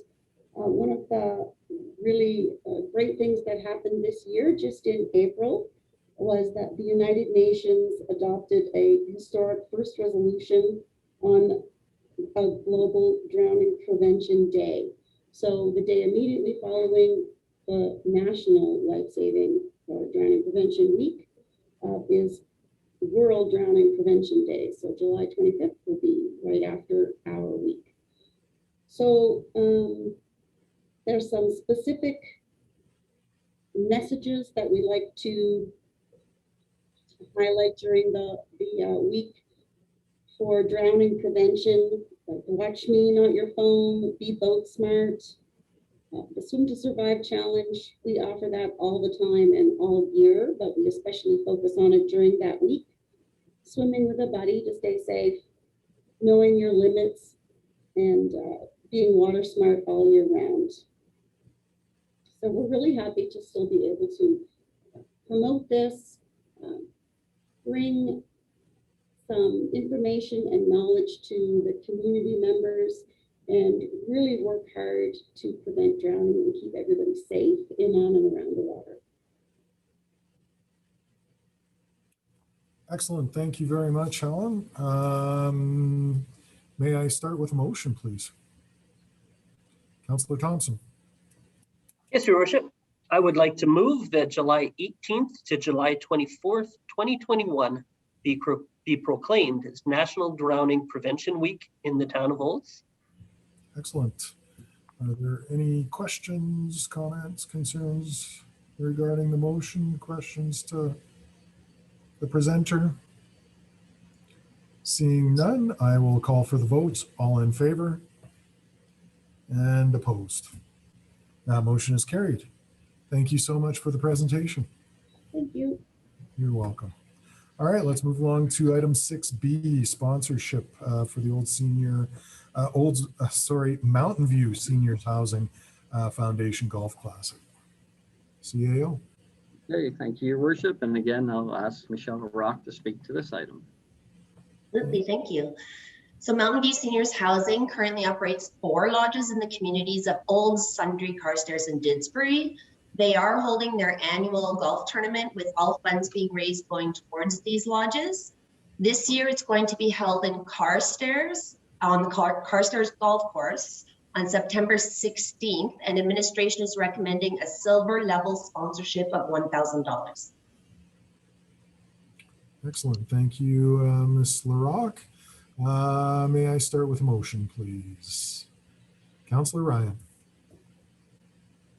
Thank you, Your Worship. I move that the silver sponsorship level in the amount of 1,000 be approved for the Mountain View Seniors Housing Foundation 2021 Golf Classic. And just want to let people know that last year's Classic was able to be held because there was a bit of a break between our restrictions. And so it was held with 100 participants, so it was a little bit lower, smaller amount, and we were still able to raise $18,000. So that was great. Money from the that is raised through the foundation all goes to items within one of the buildings or all of the buildings, depending on what they pick. That is not covered through normal budget. So it's a good cause and a great tournament. Yes, it always seems to be a lot of fun, that one. Excellent. Thank you so much. Comments, questions, concerns regarding the motion? Seeing none, I'll call the vote. All in favor? And opposed? And that motion carries. Thank you so much. Let's move along. Item 6C, sponsorship for Olympic, and Danielle Lapage. CAO, would we like to introduce? Yes, I'd like to introduce Michelle Larocque again to introduce this topic. And Michelle. Thank you. So Danielle Lapage is heading to Tokyo for the 2021 Summer Olympics. Unfortunately, at the 2016 Olympics, she did suffer an injury before she had the chance to compete.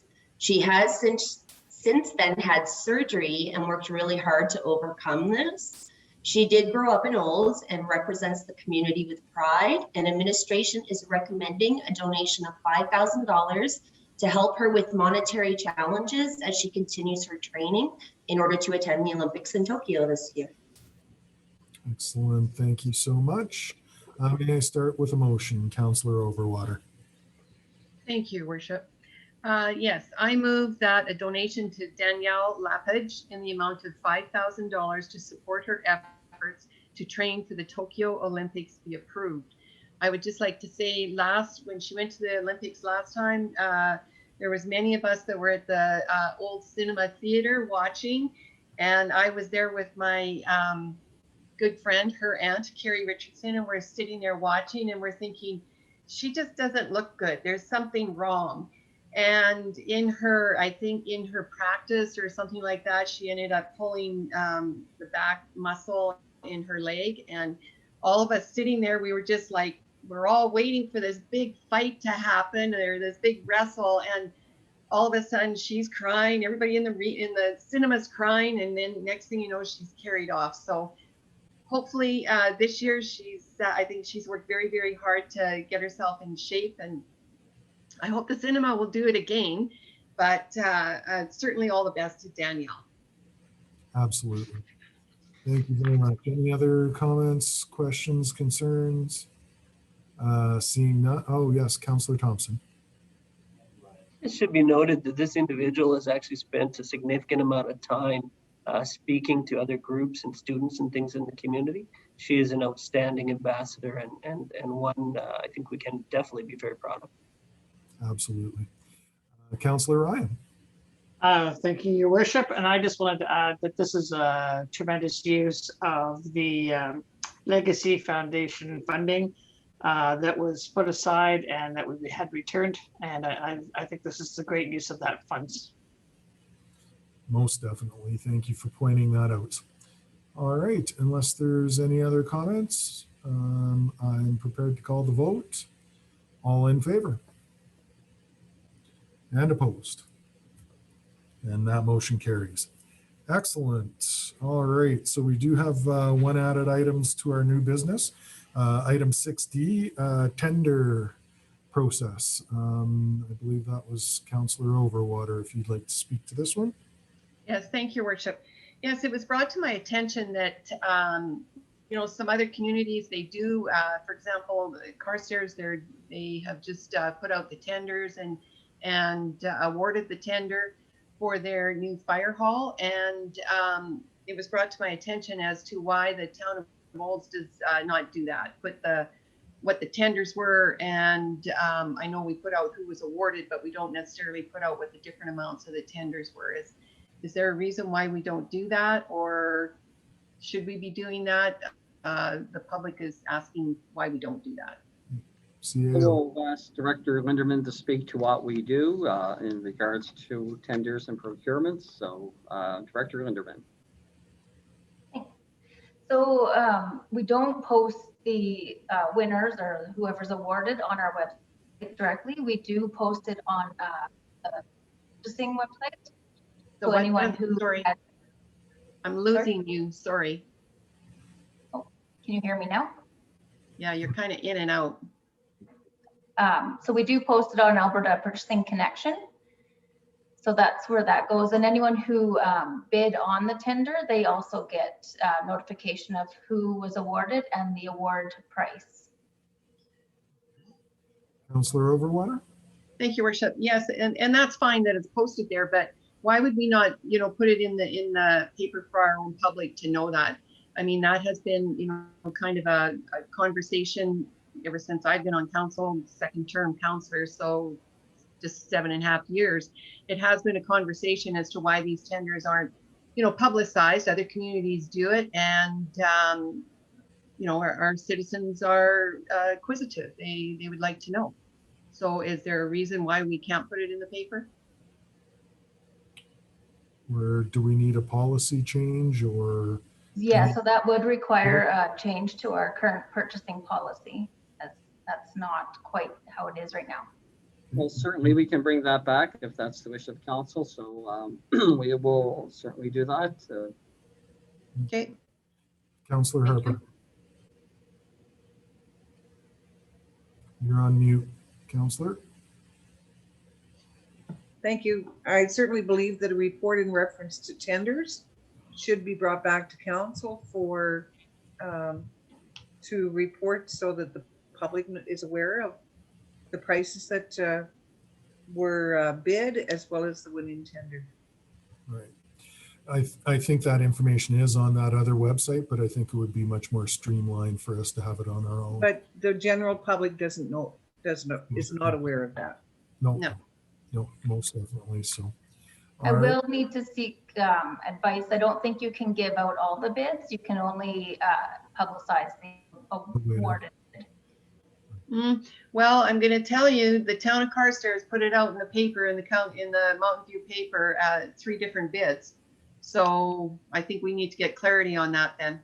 Okay. Well, quite often in the tender that does say that you can't share it, but I will look into it for sure. Thank you. Mr. Merritt, and then maybe if there's no legal reason why we can't do that, maybe that needs to, our tender bylaw needs to be amended as well.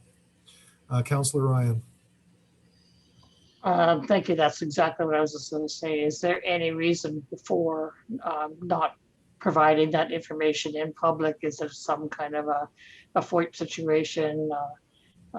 We should seek some expert advice with regards to that before we don't go ahead and do it. Not to say that I don't want us to be transparent, because I do want us to be transparent, but I also don't want us to break any kind of rules of Municipal Government Act or anything like that. Yeah. Mr. Merritt? Yeah, excellent point, Councillor Ryan. We will certainly be seeking legal opinion in regards to it. This is one of those very sensitive items that basically we can only report what is allowed to be done, because other businesses, we can't share information specifically. So we'll do what we can, and we'll certainly contact our legal team in regards to it. As you recall, a number of years ago, we did change our policy because there was some practices other people were doing that was not quite right, and they've been corrected by their legal teams as well. So we will certainly follow the law and make sure that anything we can report is reported effectively.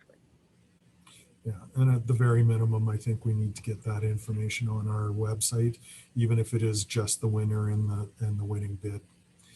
All right. Any other questions, comments, concerns? Seeing none, did we make a motion? don't know if we did. I don't think we made a motion to accept for information, direct administration back to a future council meeting. Councillor Overwater. Yeah, I'll make that motion that we direct administration to bring back the policy on providing what the tender project bids were. Is that right? I think Is that, can somebody wordsmith that for me? Merritt? We'll bring back information in regards to the tendering process and what can be publicized. Thank you. I knew you would have a better wording for it. Much more succinct. Thank you, sir. All right. Now is when I should be asking for comments, but we've already done that. So I'll call for the vote. All in favor and opposed. That motion carries. Excellent. Thank you very much. I was asked. Yes. Sorry to butt in here, but I was booted out of the meeting when we were talking about the meetings going back into council chambers. Yep. And I missed, there was a comment that our CEO made about councilors being able to go on Zoom, and I don't think that that's appropriate. I just want to make sure that we have, the motion that I made was that we were going back into public meetings and hybrid to allow for people who are making presentations to do so. But I don't think we should be, I think, you know, we should be going back and doing what we're supposed to be doing, which is meeting in person and meeting as a council in person and having senior administration there as well. So I don't think my intention of that motion is, because I got booted out, I didn't even get to vote. I don't think my intention of that motion was to say the council can be zooming in, because I don't think it's appropriate for us to pick and choose which meeting we're going to show up to. I think, you know, we have a responsibility and we should be there. And that's my opinion. I don't know what the other people are saying, but that was not part of my motion. Yeah. Mr. Merritt? I thought I said presenters could be attending because those presenters were left out. I don't believe I mentioned counselors. If I did, that's I'll retract it, even though I do believe there's times when counselors could attend by Zoom if they are for reasons that they're indisposed to be able to be live. I think it's a good democratic practice to allow people to participate. Yeah. Okay, so the motion doesn't reflect council being, so council needs to be in person. Yeah. I think perhaps we may need to think about an exemption for councillors who may be feeling under the weather. In the time of COVID, that people in the old days, we would push through flu and push through colds and all come to the table and sit around it. I don't know if we should be doing that into the future, but we can talk about that at a different point in time. Yeah, thank you. Thank you, Mr. Mayor. I do agree with that kind of problem, but I don't think, you know, if you're going to be away and on vacation, that you should be zooming in to a meeting. Yeah. We're all allowed vacation time and typical, you know, the odd council meeting here and there that we exactly. Yes, but if we may want to think, and that's not what we're talking about today, but a medical reason only. All right. Thank you. I appreciate it. Requested to take a quick recess and come back to do the reports from council. So very quick, 7.5 minutes, I believe. So we're at 5:02. So let's come back at 5:10. 10. I've got all of council back, or do I? 2, 4, 6 of us. We're missing Councillor Blatz. Okay. Let's give her a minute or so.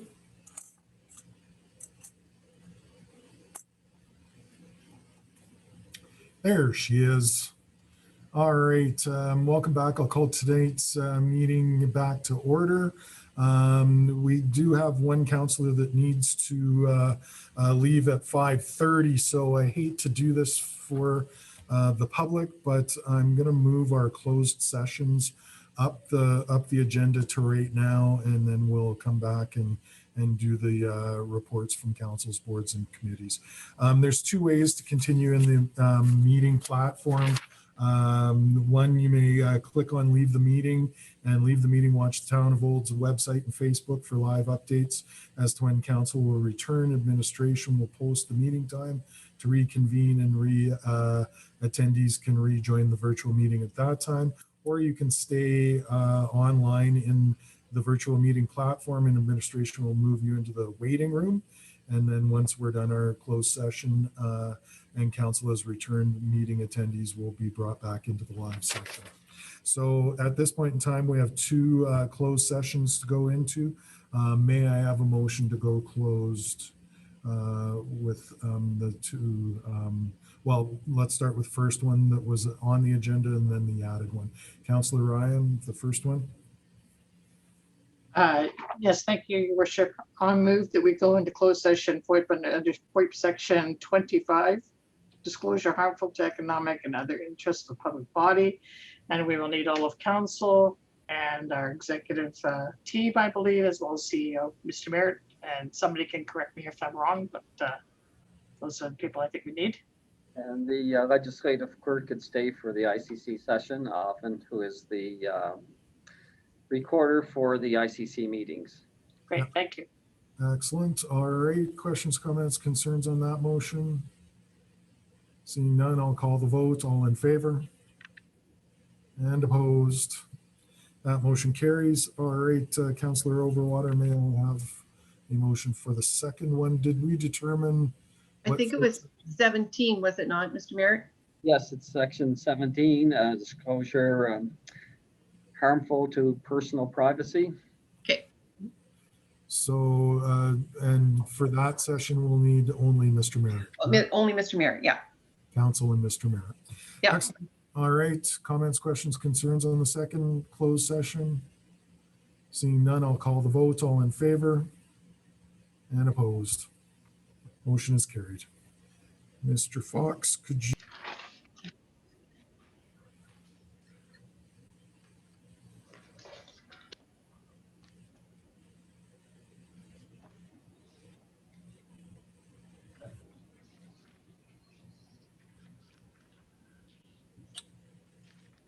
All right, well, we're almost at 5:42, so we'll hold off to that. There it is, turned over. All right, I'll call today's meeting back to order.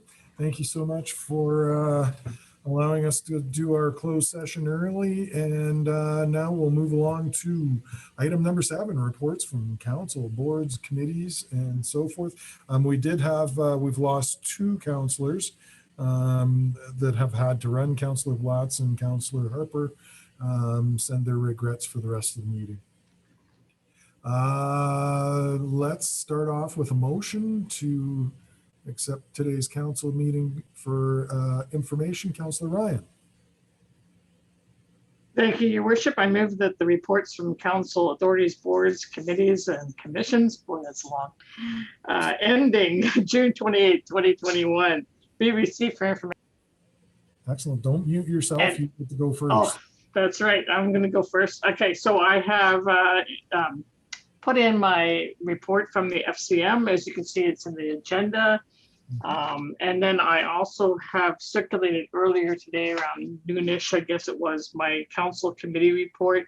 I apologize for it being tardy. I had intended on sending it last week when I wrote it, but somehow I forgot about it. I'm sorry. And anyway, so you can all read it. I just want to point out 2 highlights, and that would be the golf tournament for Mountain View Seniors Housing Foundation, which we dealt with earlier. And also Parkland Regional Library. We are finally having a grand opening of the new building, so we're all really happy about that. It's a beautiful facility, and it's going to last, we hope, for like another 50 years. It was designed very well. It came in pretty much on budget, so we were pretty happy about that.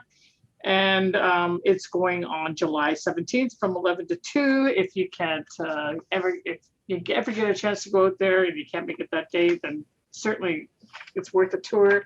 But if you can't do that, then it's online. So you can see it virtually, and it's actually a pretty good virtual tour. So there you go. Thank you. Excellent. Thank you very much, Councillor Ryan. Let's have Councillor Overwater. Thank you, Worship. I have a question for Councillor Ryan. Could you expound on the on your FCM report on the rural crime, the crowdsecurity.ca app? I thought that was kind of interesting, and I just wondered if any of our administration or anybody knew about this app. Yeah, it's actually it was actually pretty cool. They demonstrated it on the video of the gentleman who was from there. Basically, you can follow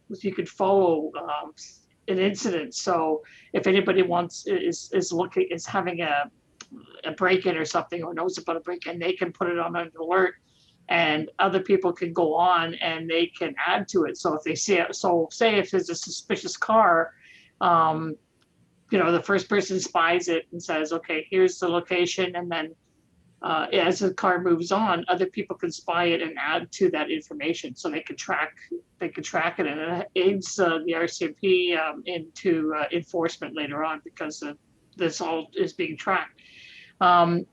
It was pretty interesting. I thought it would be a really good presentation because it's local, it's in Lac La Biche, so it's in our province.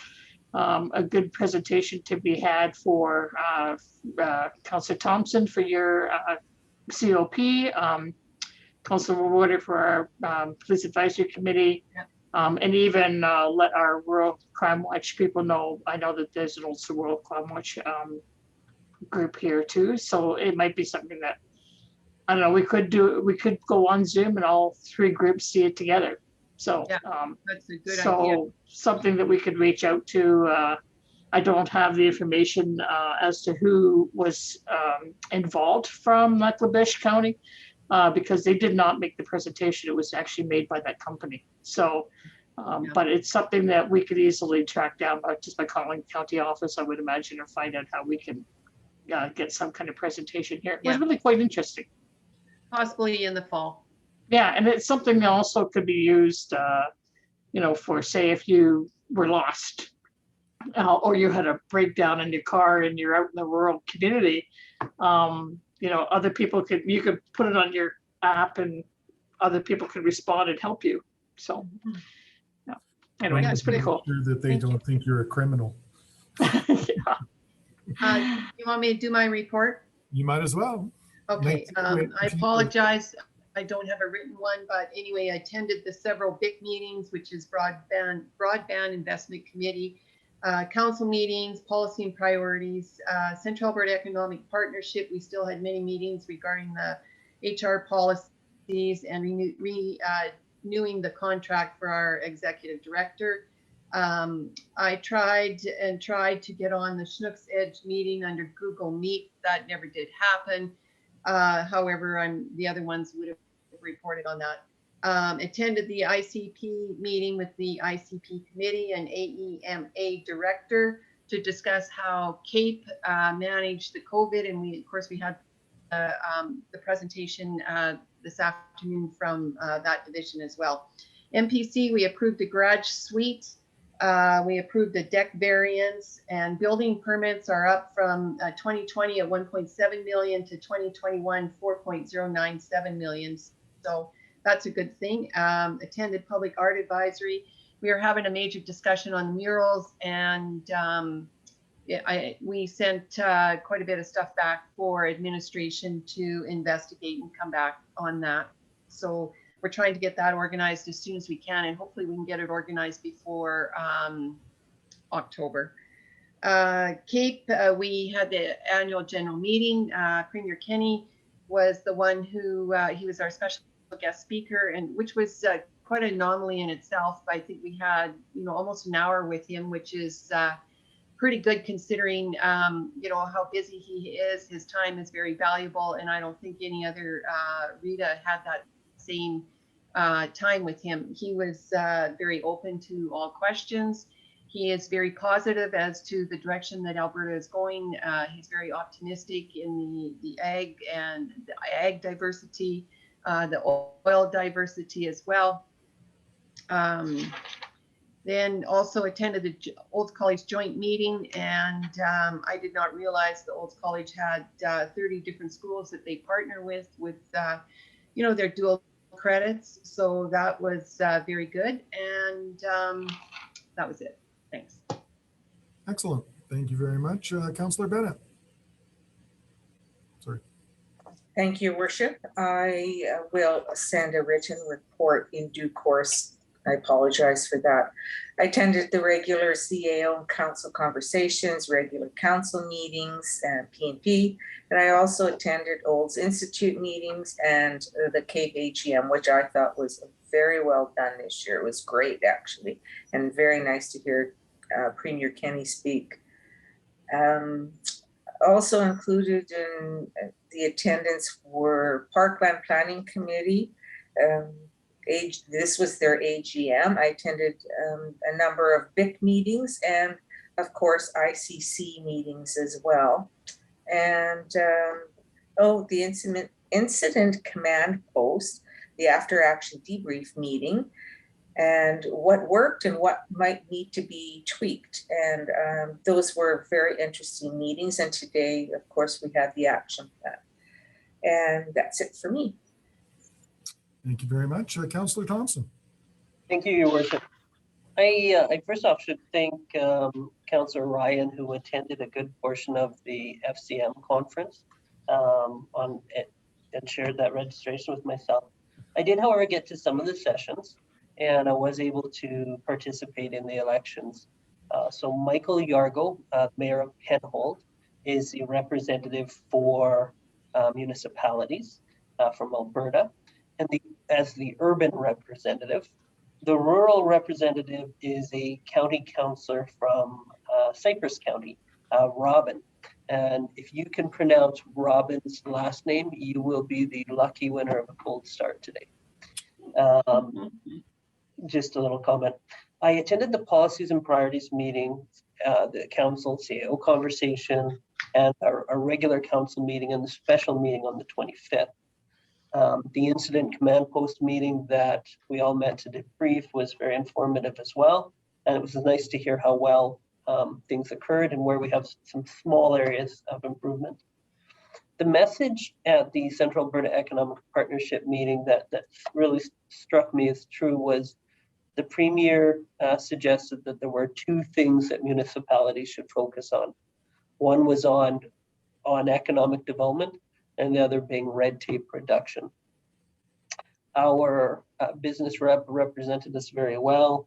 There were some other people that participated, and it was a good meeting overall.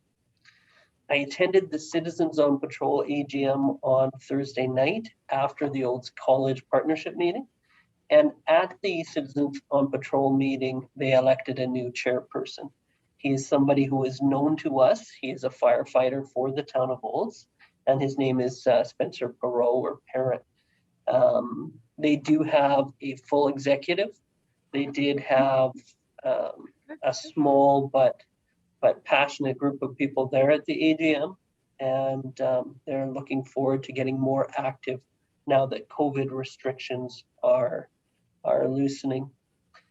Somebody else has already spoken to the Municipal Planning Commission, so I won't go through those details again. And I did submit a written report, so there is more information that's being forwarded. Excellent. Thank you very much, Councillor Thompson. In addition to many of the aforementioned meetings, I did attend pretty much everything on FCM, and I'm coming in tomorrow morning bright and early to finish my report and polish it off and get it off to council. I apologize I didn't have it ready for this meeting. We've had quite a hectic month. Also attended the Cape meeting, which was very, very good. And one thing that nobody mentioned is Premier Kenney actually made a commitment, although we don't have a firm date, to come visit Olds and tour ONET, which is very exciting to have the Premier actually here to do that. And hopefully I'll get a bit of time and bend his ear on that and a few other issues we have in Olds.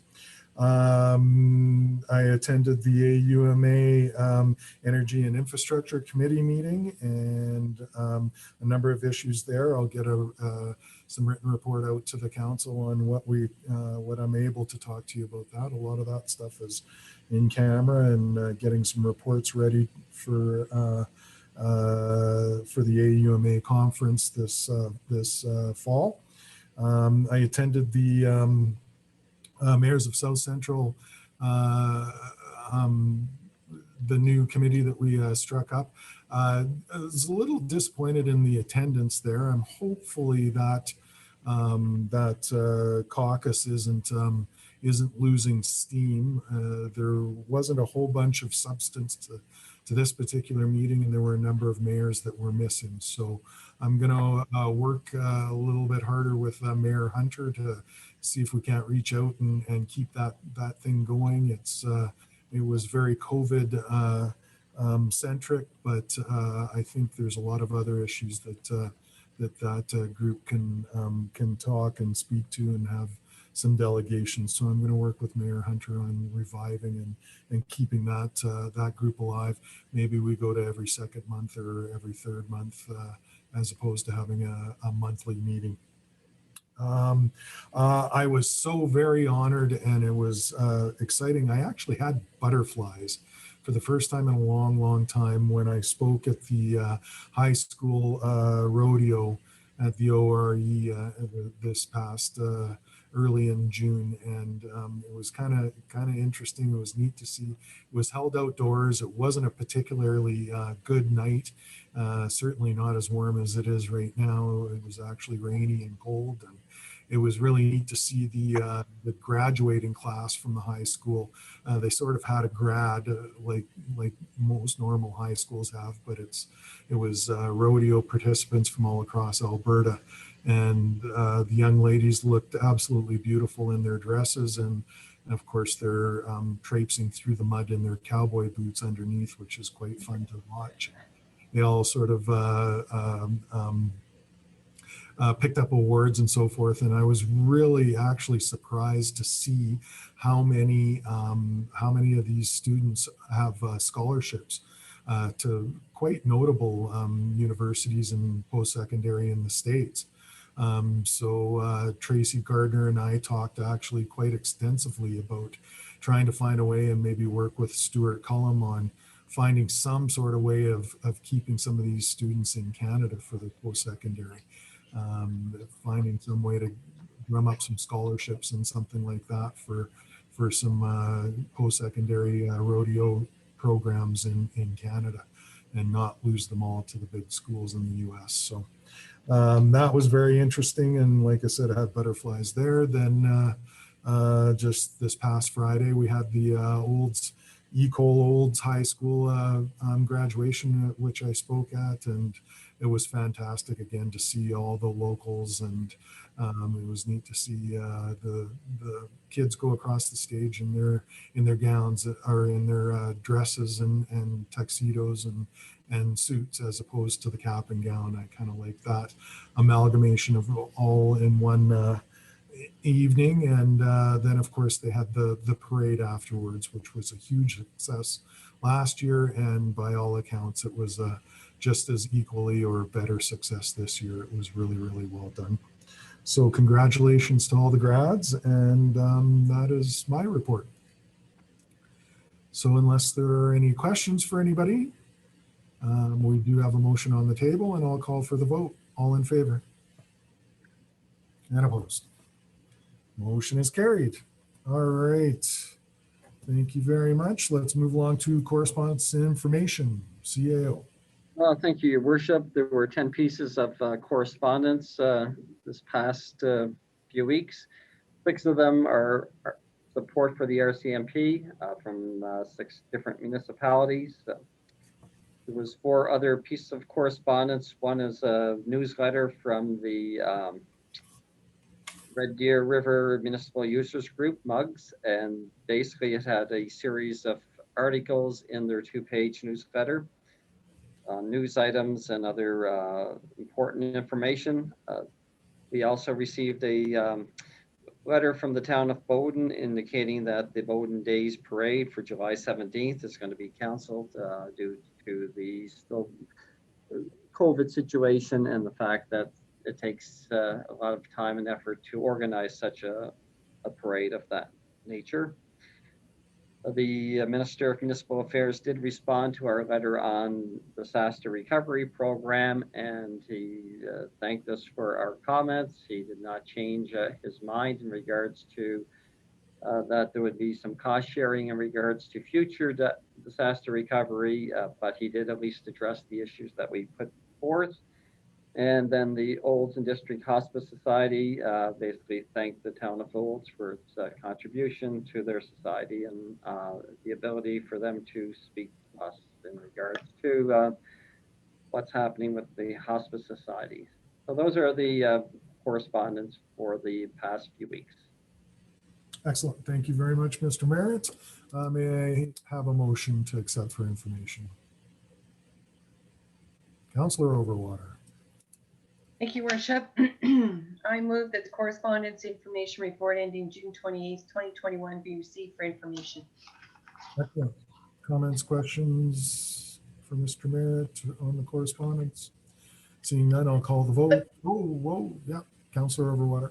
Thank you, Worship. You know, just a comment, I find it interesting that all these communities are sending letters in support of the RCMP, but we still haven't received the report from, you know, what their investigation has come up with, whether, you know, it's a private force or, you know, RCMP. So not that I'm against the RCMP, you know, I want that noted, but I just think that we should, you know, have the information before we make a final decision on that. And anyway, just a comment. Absolutely. Thank you very much. Any other questions, comments? Seeing none, I'll call the vote. All in favor? And opposed? All right. And look at that. Adjournment. Hey. Well, no, you already had one, Councillor Overwater. Councillor Bennett gets adjournment today. All right. All in favor?